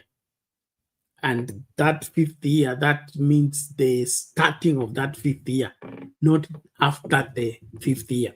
And until that is changed, we should have elections in 2026. Then also to change that from 2026 to 2027, we need a referendum, because it's part of the part of the constitution that cannot be amended without public decision. And so I think the framers of the constitution may have either done that as a mistake, or did that deliberately to allow that the constitution ruling will deliver this kind of leadership. And so I'm waiting for that ruling, but I fear, you see the way Martha Koome has behaved on the issue of Gachagua. The same judges, wale walikuwa wameweka na Filimona, are the ones she has put together and sent the case back to those same judges. So the traditional way of interpreting and ruling on constitutional issues is a big issue in terms of legal decisions, especially from the Supreme Court. We have not had landmark drastic ruling like what Maraga did in 2017. We have always played safe. We want to balance, and in the process, we are not making the constitution be able to bite. We are instead, and it's like you are a preacher. You know, there is those who use the Bible to preach what they want. Instead of them preaching the Bible, they have come to say what they want, and then they force a scripture into what they want to say. And so we kind of take the constitution, and instead of us enforcing the constitution, we want the constitution to line up with our tradition, to line up with our preference, to line up with what is more peaceful, what is not going to trouble the water too much. And I see us coming with that kind of a verdict from the Supreme Court, which will be very unfortunate, because it's going to create a crisis that cannot be taken like that. You know, it's not presidential petition that has a deadline. 14 days, it's over. Even if the Supreme Court rules otherwise, and the public court, which is the court of Kenyan people, thinks otherwise, it's going to be troublesome. And so if they are going to rule, let them rule what the Constitution has said, not this so-called balancing and trying to, appease this and appease this. Let us just have a drastic ruling. It's 2026, na kila mtu aanze kujiandaa. Now that 2026, is it going to be general elections, or is it going to be presidential only? If it's presidential only and the other ones have 5 years, let them continue with the 5 years. Then it will have helped us a great deal. We have the president first. Then when the president is in office, we can now look for these governors and all that. And to me, that will be a very good one. Because hii story ya kutumianga urais na kutuletea, watu ambao hawafai katika viti kwa sababu wana support rais ama wana support chama cha rais, we should move away from the same. Mama Selina. Yes, Bernard. Nafikiria wangefanya hivyo mara ya kwanza, ya kwamba rais anatumia watu kujiombea kura na watu pia wanatumia rais kujiombea kura. But now hata hao wachumbe ama senators, they will not agree ati ya kwamba kiti ya rais ifanywe peke yake na yao ifanywe peke yao, kwa sababu rais akiwa kwa kiti bado still inakuwa, unajua si kama Amerikani hatuwezi enda kuinfluence, but kama ni hiyo 50 year, wacha election ifanyike next year, kila mtu aende nyumbani, si wamesema Ruto must go. So can we hold it now? Let them go towards a fresh election. Na lakini kama tunaheshimu katiba tufuate.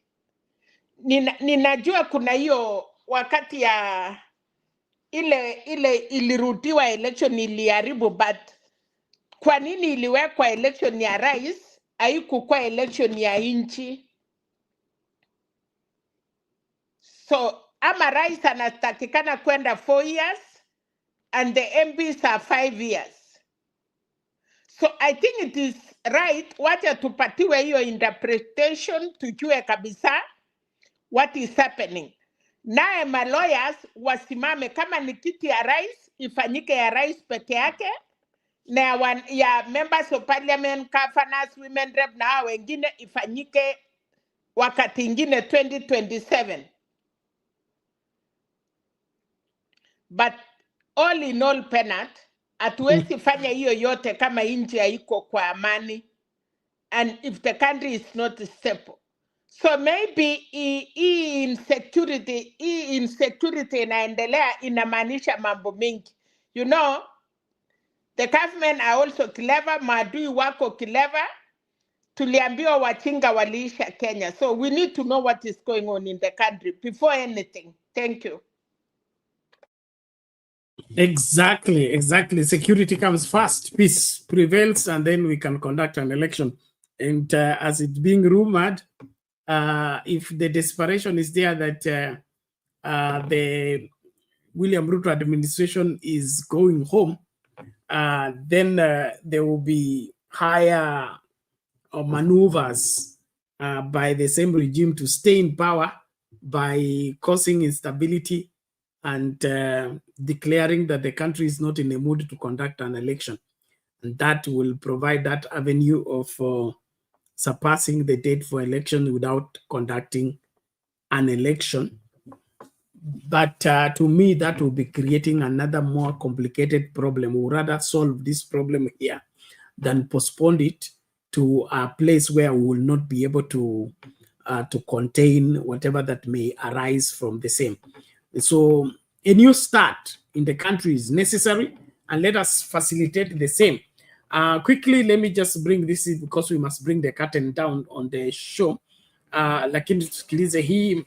And Deputy President Kithure Kindiki has dismissed claims that he is using financial incentives to sway regions perceived to be hostile to the Kenya Kwanza administration through his new economic empowerment program. Kindiki has been distributing millions of shillings at public functions, with the Mount Kenya region receiving the largest share of his recent handouts. In the past month alone, the Deputy President has contributed over 50 million shillings at events across the country, where members of parliament have also donated no less than 100,000 shillings each. Critics have dismissed the initiative as a display of opulence, coming at a time when millions of Kenyans are battling economic hardship and the government is implementing budget cuts for the 2025-2026 financial year. Gatete Njoroge reports.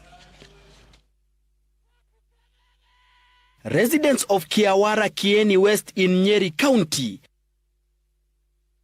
broke out in song and dance moments after Deputy President Kithure Kindiki landed in their area. The allure of millions from the second in command kept hundreds waiting. It was now their turn to benefit from the financial windfall Kindiki has been distributing across the country. funds that have seen the Mount Kenya region emerge as the biggest beneficiary. Gapi, 2 million shillings. In the last 1 month, Kindiki, alongside several members of parliament, has disbursed at least 50 million shillings to various groups. He maintains the initiative is a personal empowerment program backed by leaders and well-wishers. This week alone, Kindiki, who has been crisscrossing the country with focus in Mount Kenya region, has donated over 30 million shillings to different groups. Last Sunday, the second in command was in Gatondo South. 2 days later, he returned to Kiambu County this time, taking the millions to Lari constituency. On Thursday, the tune was changed to Kisii County. Come Friday, and Kieni West residents smiled all the way to the bank. Kindiki defending what critics describe as a show of opulence. Ati wanasema tusisaidie hao watu wa biashara ndogo ndogo, ati tunawahonga. Nyinyi ni watu wa kuhongwa? Kuna mtu amewahonga? Kuna mambo ya hongo hapa? Iko makosa kusaidia akina mama wa mama mboga wapate stock zaidi ya kufanya biashara yao? Kuna makosa anywhere? Iko makosa ya kusimama na watu ya bodaboda? The second in command, who has faced criticism for allegedly using state resources to ward regions drifting away from the ruling coalition, likens his initiative to the empowerment efforts made by politicians during campaigns, efforts that are often abandoned once they secure their seats. Wale watu unasikia wanapiga kelele huko Nairobi, bana saidia hawa. Kwanza wao wameshiba, wametosheka, wako na mali. Watoto wao wanasoma na wako na pesa mingi. Sasa wanauliza, sasa kikundi kipata sijui 100,000, 200,000 itasaidia nini? Leaders allied to Kenya Kwanza have also voiced their support to what Gen Zs, during their protest last year, said was a display of extravagance in a country grappling with unemployment crisis and debt. Kuna mtu anasema ati empowerment, ati wewe ukipata msaada kutokana kwa hii juhudi yetu, ati wende ukule. Yeye pia na watu wake wako na pesa, watuletee zao tukule. Maneno ya empowerment hatujaianza saa hii. Hata wakati wa serikali ile ingine bado tulikuwa na maneno ya empowerment. The question remains, where is the money coming from? Angara wa Lari 100,000. PS wetu Mbogwa 200,000. What fund? For how long? And will this model be replicated in other counties? Kindiki says apart from his own initiative, government has introduced another empowerment program dubbed Nyota, which will give 50,000 shillings grant to 70 businesses in 1,450 wards countrywide. 28 billion shillings has been injected in the program to be based in the Department of Youth Affairs and Creative Economy. Gatete Njoroge, Citizen TV, Nairobi. Okay, there you have it. Is it bribe or it is development? Reverend Lala, quickly. Bernard, na mama, Kenya hatuwezi kujifundisha. We are unteachable. Kwa sababu ukiangalia democracies which are working well, hata kama ya the US and others, utapata where government officials, senators and Congress people have that money to give, that kind of money to give. The deputy president giving that amount of money. Tunajua where that money is coming from. It's not from somebody's pocket. It's from the taxpayers' money. And I can say that without any contradiction, that money is coming from the people themselves that are sitting down there. And they're using that money to bribe them. I'm ashamed to watch something like that happening after Gen Zs had sacrificed themselves and did what they did, and still these guys can't learn. That amount of money cannot come from somebody's business because we don't know how they've made money. They're doing so well in an economy, and if they are doing so well the way they are doing, they're claiming to be doing so well to give that amount of money, then they gotta tell us, they gotta teach us how to make that kind of money. They gotta make sure that those helpless, got no food, can't go to school, can't visit a hospital, you know, they gotta let us know how they can be helped to be able to be like them and have something to give. We know, I think Jakindube tells us here all the time, all our elected officials, every single day, I get solicitation wanatafuta pesa, wananiuliza pesa, nitakuonyesha. We are the one paying them. No, not paying them, but contributing to their campaign. Okay, so they are one of the jobs that they criticize for is because they are looking for money all the time for their campaign. Okay, it means they don't have, but in Kenya it's the opposite. So these are thieves. When you think about it, Nwezi, there's no way we can justify, that kind of money going out every single day. Whatever is given or Kenya, that is our poverty. In fact, when Uhuru mentioned that 2 billion every single day, now you can see that money, that's the 2 billion. It's coming from somewhere and it's going to the pocket of people and they're using it to corrupt fellow Kenyans. Now you tell me a kid in school aspiring to be somebody, to do something. I mean, the only thing I think that child would want to be is to become an MP, because I can get the money, 5 years I can collect it. And to become a teacher, that won't be good enough for me. To become a doctor, an engineer, maybe not. So this is a wrong model for our students, for our nation, for our people, because we are taking our country to hell, primarily. We are going there by this kind of act. So Nivio Bernard is a sad day, it's a sad story after what has happened, but it is clear that the government has no vision, because if they had this money, that money should have been put a pool somewhere and used to engineer this economy out of this trap that we found ourselves in. Our neighbors are doing much, much better. They are able to sell outside. In fact, other countries outside, they like to deal with them in terms of from business perspective than deal with Kenya. Because Kenya, we think we are great, and then we do nothing to use that greatness. So people are not interested in Kenyan product anymore, except for a few things like tourism and others. But now they're going to Tanzania, they're going to these other places, Congo and Rwanda and Uganda. So we sad. And with the killing of priests, pastors, what country is that? Uganda went down when they killed the womb. After the death of the let's keep it short.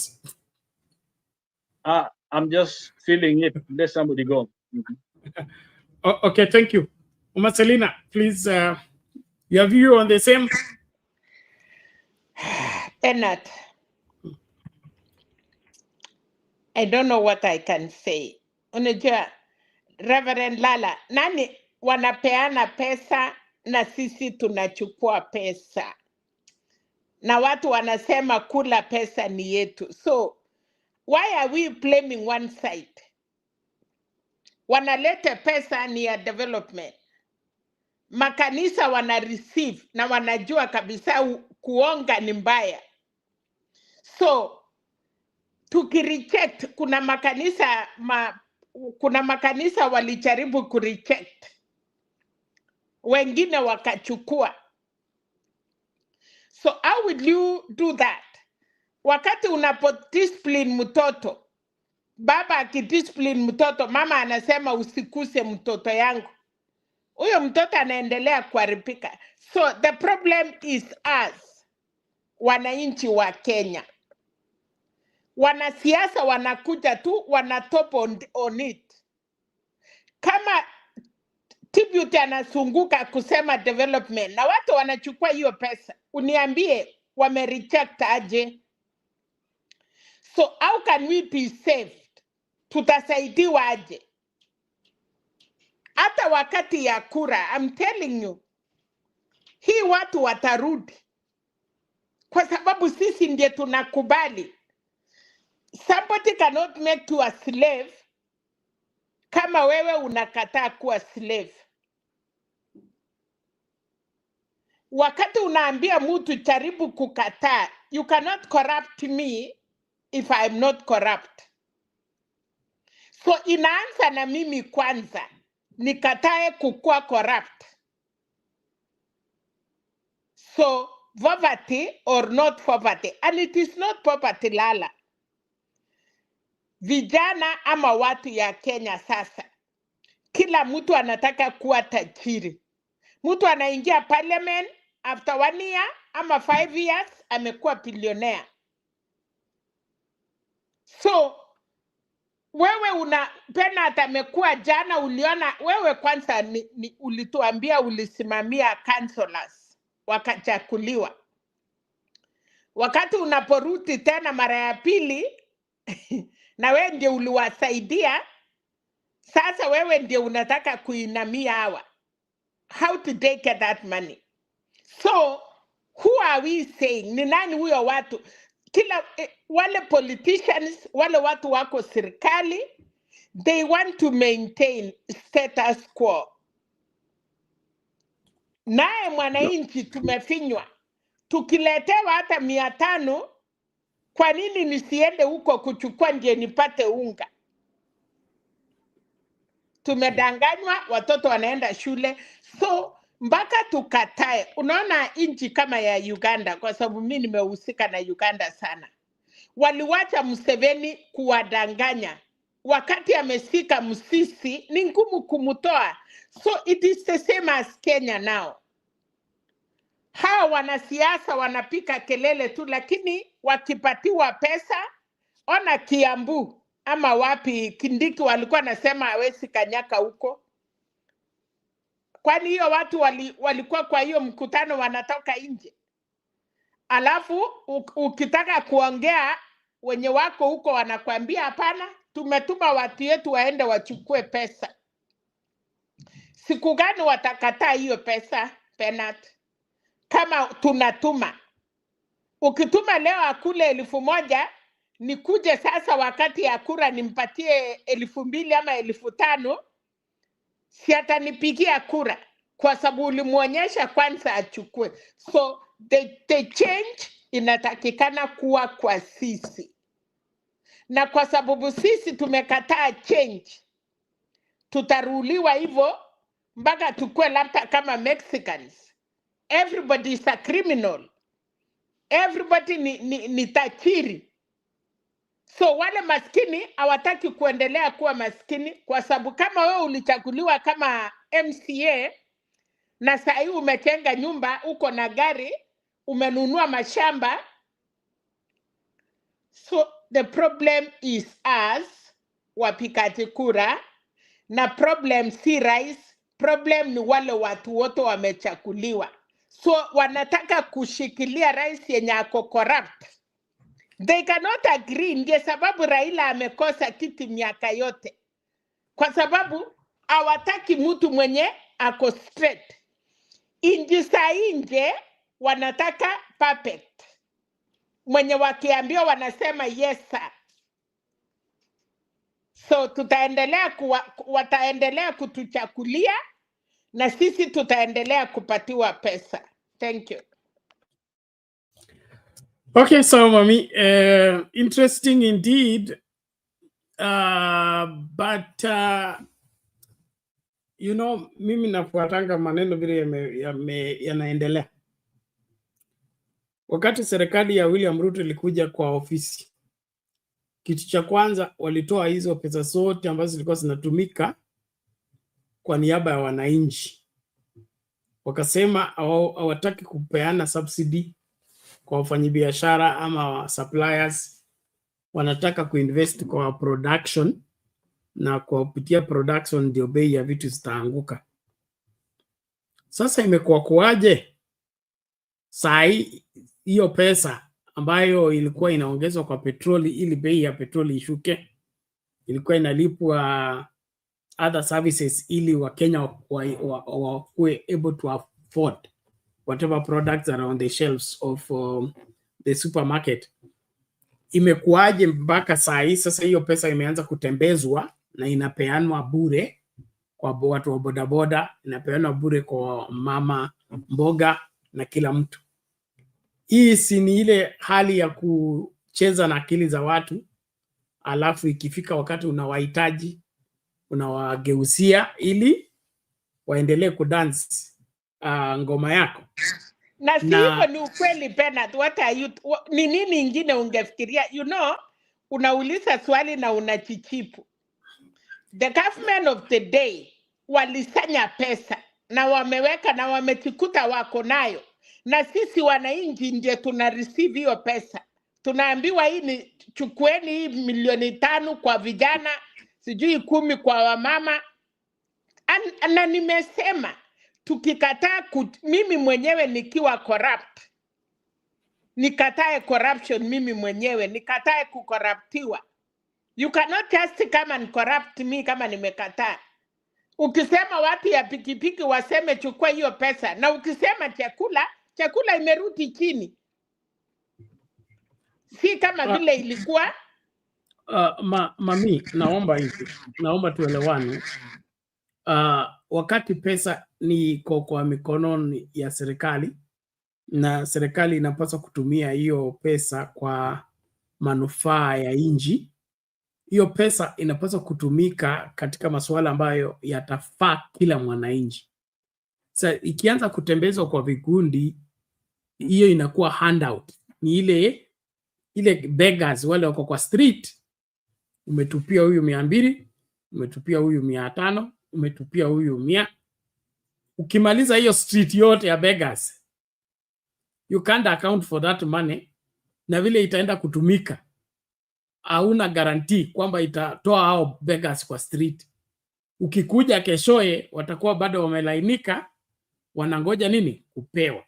So wewe kama msimamizi wa nchi ambaye unaongoza katika masuala ya maendeleo, itakuwaje unataka kuendeleza kile kitu ambacho hakiwezi kuleta maendeleo, kupeana handouts badala ya wewe kuweka industry ama kuweka kitu ambacho kitaajiri hao watu wafanye kazi na mikono yao, wapate mapato na kwa jasho lao, na waweze kusaidia jamii zao.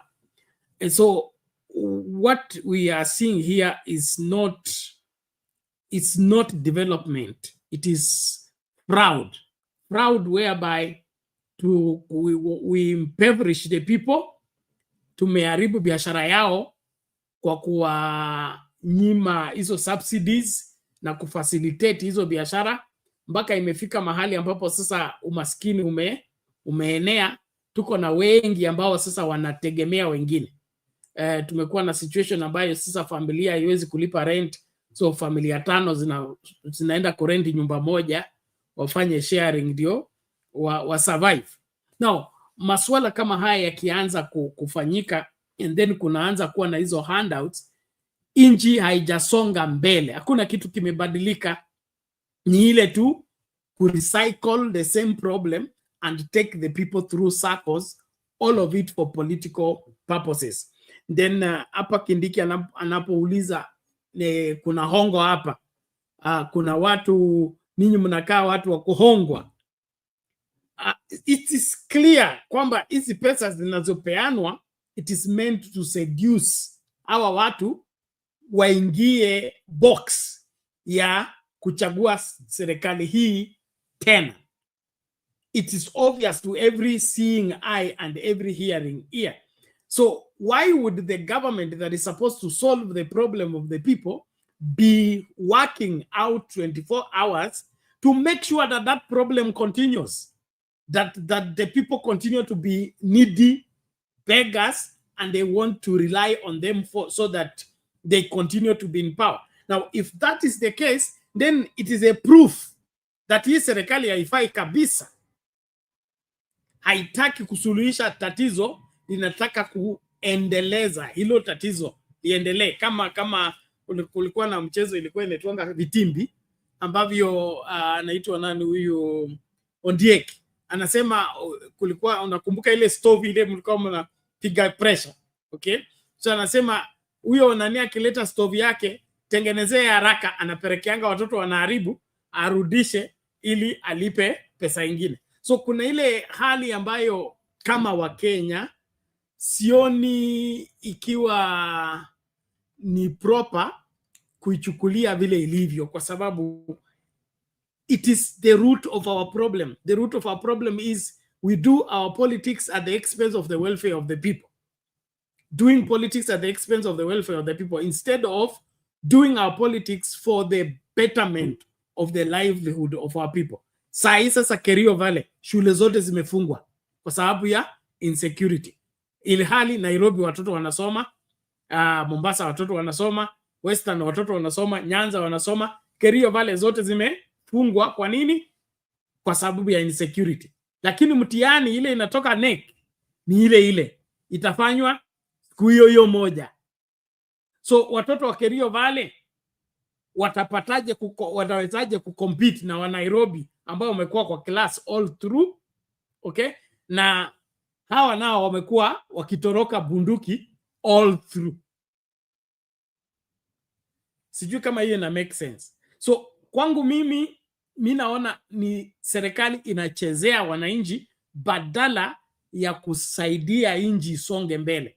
Ni kama hawako tayari kutatua matatizo ya nchi, wanataka matatizo yaendelee kwa sababu hayo matatizo yanasaidia siasa zao. Haisaidii nchi na wataki isaidie nchi, wanataka isaidie siasa. Na siasa inasaidiwa na nini? Na umaskini.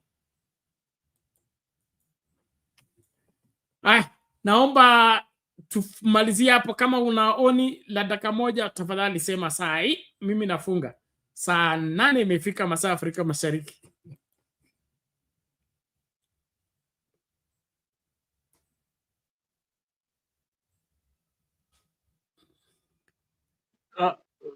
Bernard, let me say this. Kindiki has disappointed me. I thought he was a little bit better. He would do better than Gachagua. But for him to go out distributing money without questioning, after all what we have seen, I think it shows how bad we are as a nation. And I think it must take all of us. Agencies tried to show us what is wrong with us, but we are still doing the very thing that we should be, we have learned through what GNC did, at least if we are trying to build a country. So in my mind, I think we are the same way. We're keeping the same trend, which is use money to buy people, because from that report, it seems as if it's taking money to Central Province to be able to win them, okay? Look at that amount of money. There are certain areas in Kenya that does not even see that kind of money going there. And so to me, it is shameful that we can't learn anything. We wonder why priests are dying. There's a correlation between what we do with money. They're looking at money. Where's the money going? They know where it is, okay? And they know what it's doing, and they don't have it. And why should they stay and not try to go get it? And that's why they justify. That's what they. And I agree, Mama Selina. Watu watachukua pesa, watachukua kwa sababu ajui namna kufanya, wanajua ukweli, lakini mtoto lazima ale. So in other words, we have been reduced to a place where our morals imeenda, hata ile wa Africa imeenda, because what we are following now has nothing to do with Africa. Yani kitamaduni kia Afrika ilikuwa it had morals, it had a code followed, and people couldn't just go and steal from others. You protect, you provide. In fact, ukarimu meant that we are the one giving. But nipe, you know, you have to get it. This is really bad. This is really, really bad, because we have lost African mindset. Tulikuwa naye, hatujachukua ile ya West. We can't say we are, because we are not following you in the US and others whom we claim to have copied their constitution. So we are creating our own thing, which is built on who? On man eat man. Ni mimi, I get it in any way possible. I fight for it. It's mine. It's about me, not about us. And that's when we lose us. I think Ubuntu is it is I am because we are. That philosophy is gone. So I think that's why it is we are in danger as a culture, as a community, as a people, because there's nothing holding us together. What is it that now will hold us together if we can't even think of ourselves as Kenyan? Everyone thinking for themselves. It's dangerous. It's sad. It's something that we have to pray that God to help us. When pastors mean nothing, it means that, you know, they don't care.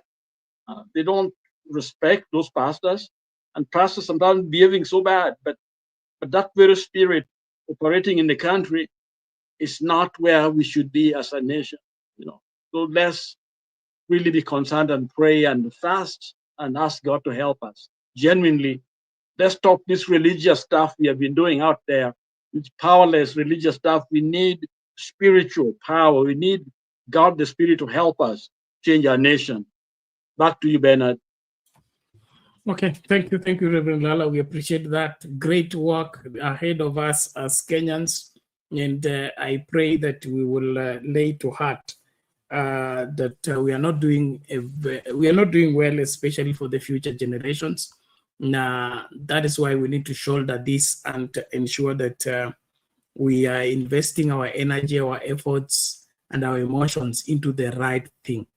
Let's not play politics and stop at the politics. If the politics is not profiting the people and it's not helping the improvement of the country, we should shun that kind of politics. And that is why I am in agreement with the Traore's statement against the demand that Burkina Faso should return to democracy. He said, here we are not having democracy, here we're having a revolution. And so until we are through with the revolution, we'll talk about democracy later. I think we as Kenyans need to come up with a better means to address what is going wrong with our country and be able to fix it once and for all. But if we continue doing what we are doing, we are playing with a time bomb. And when that bomb takes off, we may not be able to contain it. The level of desperation and the level of anger in the heart and in the minds of Kenyans, I don't think it will go with political correctness, or it will be just done away by a handout. There, we need to have, I think, this is the time for that national dialogue that Baba was suggesting at KICC.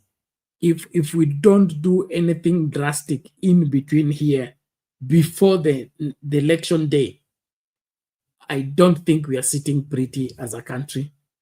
And the elections could be just the provoker of what may go wrong with us as a country if we don't manage the in-between just before the elections. You remember the 97 elections. Yes, it was 97 elections where no reforms, no elections, no reforms, no elections. And Moi was adamant that he's not going to change anything. But at the 11th hour, he accepted that IPPG thing. And the IPPG thing was used as a diffuse, to diffuse the anger and the whatever agitation of the people. And then the recovery of the confidence of the public into the Electoral Commission so that they are now free to conduct an election.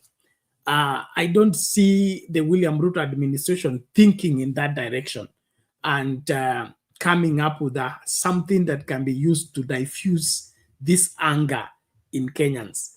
If we allow this anger to come to elections, I don't think we'll be able to contain whatever outcome that may come from it. And so I pray that the people responsible, especially, and especially the members of parliament and the senators, they should lead this process from the front because they are the main target.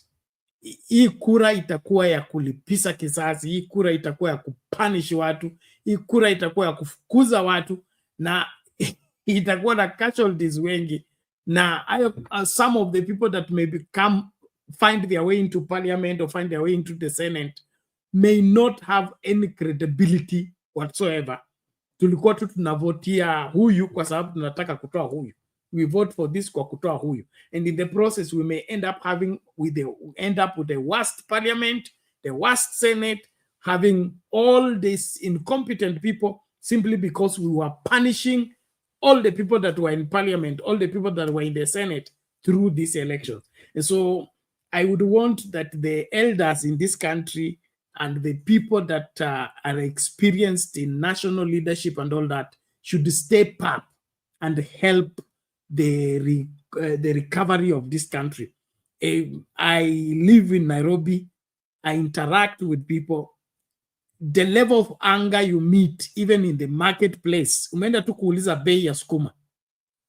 When I was in the supermarket the day before yesterday, and I wanted to pick a packet of milk. And there was this lady, she was arranging the packet on the milk on the shelf. And so I saw it is bad manners for me just to go and pick the packet of milk. So I decided to greet her. And I greeted her. She didn't answer the greeting. So I thought she has not heard. So I said, the greeting nowadays has become very expensive. And it's like people are just there. Yani, hausiki na mambo yako kabisa. And so that is not normal. And so what I'm calling on us, and Reverend Lala is here, Mama Selina is here, and we have different contacts here with responsible people. The earlier we begin to have this serious dialogue and help diffuse the anger of Kenyans, especially when it comes to political leadership, the better. And we don't have time, especially if these elections are coming in 2026. Hakuna muda. So lazima to step up na tusuluhishe hili swala mapema. Tuache hizi games zinachezwa. Kindiki anacheza mchezo. So is Ruto playing the game. Nyumba ni nyumba ndio. Watu wataingia kwa nyumba. That's not a problem. But kama unatumia hizo nyumba ili ni kama umekosana na wife, mlikorofishana na unapaswa kuomba msamaha. Lakini wewe badala uombe msamaha, umerudi na kuku, ukarudi na mchere, ukarudi na siku hizi wanataka wig, kuja na human hair. You keep bribing and bribing and bribing, other than owning up your problem, your mistake, and saying, I am sorry. Without that reconciliation, it doesn't matter how many gifts you buy. Those gifts will not deal with the issue. And eventually, it may just reach a place whereby this cannot be done anymore. And so that's what I see happening. Instead of the political class owning up their mistake and then getting back into the people accepting wame lose touch na watu, wanapasa sasa kuanza kufeel watu na kuempathize na watu na kusimama kwa niaba ya watu.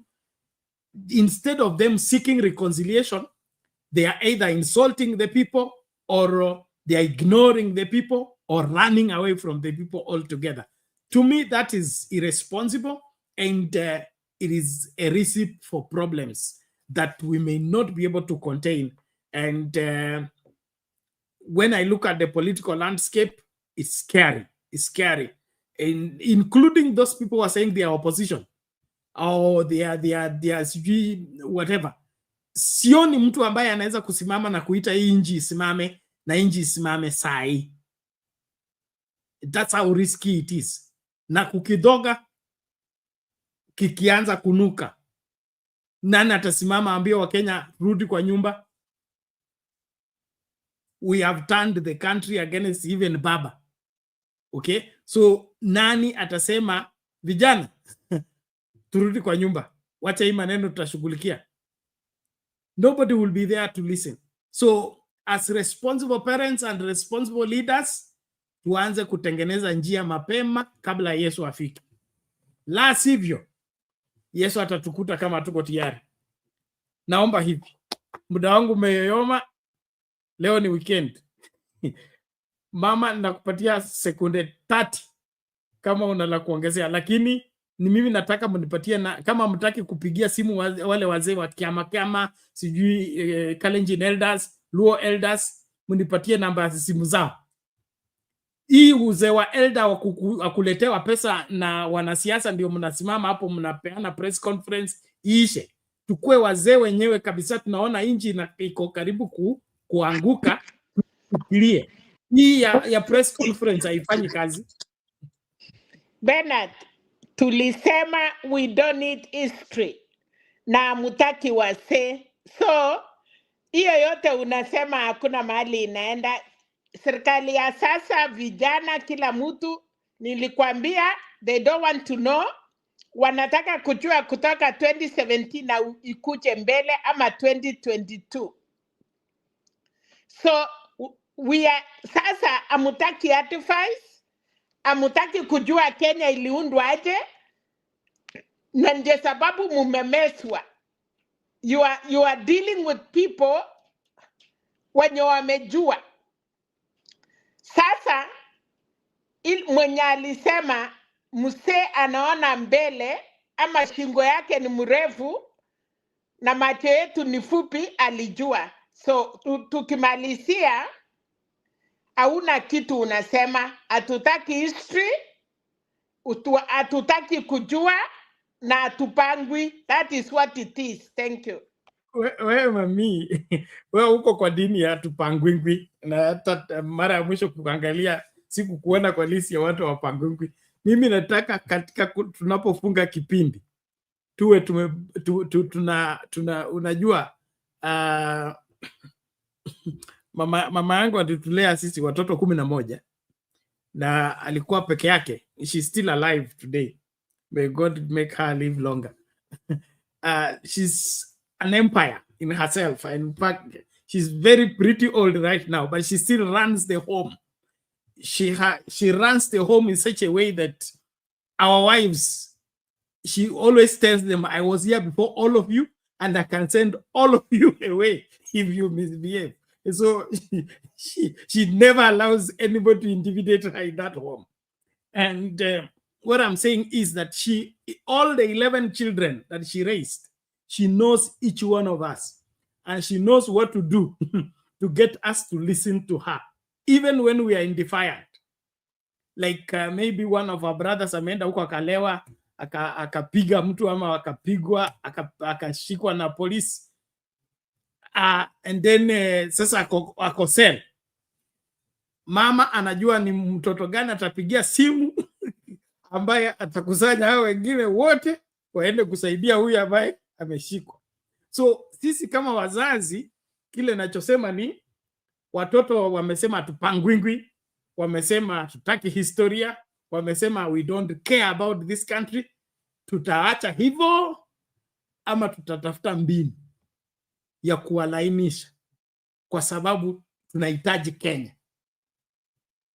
Hawa hawataki historia, ndio, hawapangwingwi, ndio, they don't care, ndio, lakini tukiwaachilia hivyo wakachoma Kenya, sisi tuko na Kenya nyingine? Hatuna. Tuko na spare part? Hakuna. So prevention is better than cure. Tusipoziba ufa, tutajenga ukuta.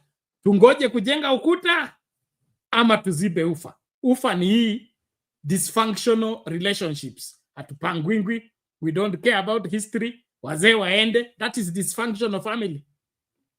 Can we look for a way to reconcile that family and bring back harmony, especially before we go to elections? If that is not the approach, to me naona hata kule tunaenda tuende miaka ngapi hatuwezi fika. Anyway, that is food for thought. We'll be picking up that conversation in the next show. Na tuendelee na show hata kama tumefunga. Share the video widely, get more people to subscribe, and thank you those who are supporting us to pay our bills and supporting Frank. It is really helps a great deal. There is a lot of pressure on us here to ensure that this show is on. And then, of course, we are being fought from the east, the west, and the north at the same time. So please, endelea kutuombea na uendelee kutusupport na kukaribisha watu wengine wakajoin pia wakuwe sehemu na mazungumzo haya. Naamini kwamba suluhu litatoka kwetu wakati tunazungumza ukweli wakati wote. See you in the next show. Thank you.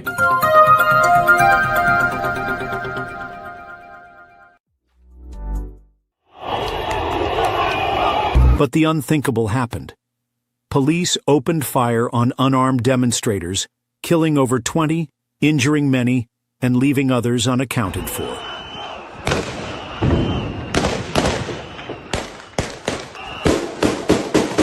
Frank was among the victims, hit by 6 bullets, yet by God's grace, he survived.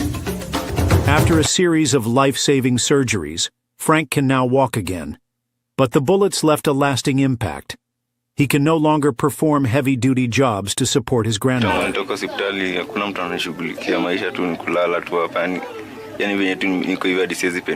In their iron sheet home, deep in the slum, is inaccessible by vehicles. In case of a medical emergency, help is far out of reach. To make matters worse, the slum is plagued by insecurity, with daily cases of muggings and robberies. Despite all these challenges, Frank dreams of finishing his education, learning a trade, and building a better life for his grandmother, the woman who has stood by him through every storm.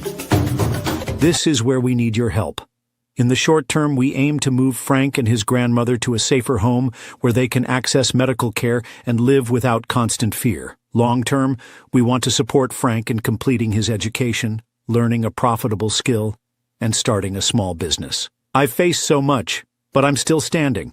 I want to work hard, take care of my grandmother, and make her proud. I just need a chance. You can be the change in Frank's life.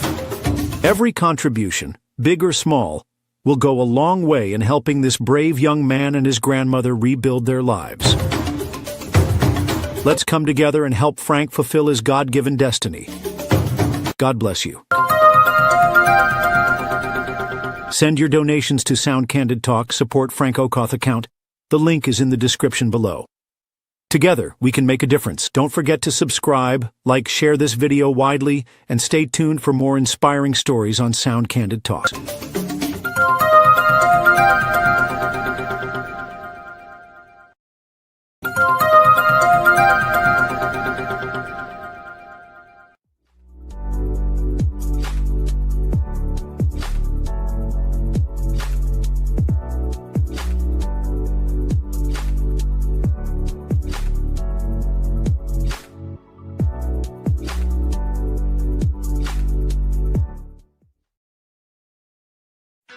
You've dreamed about the perfect wedding, the dress, the vows, the happily ever after, but let's ask the most important question.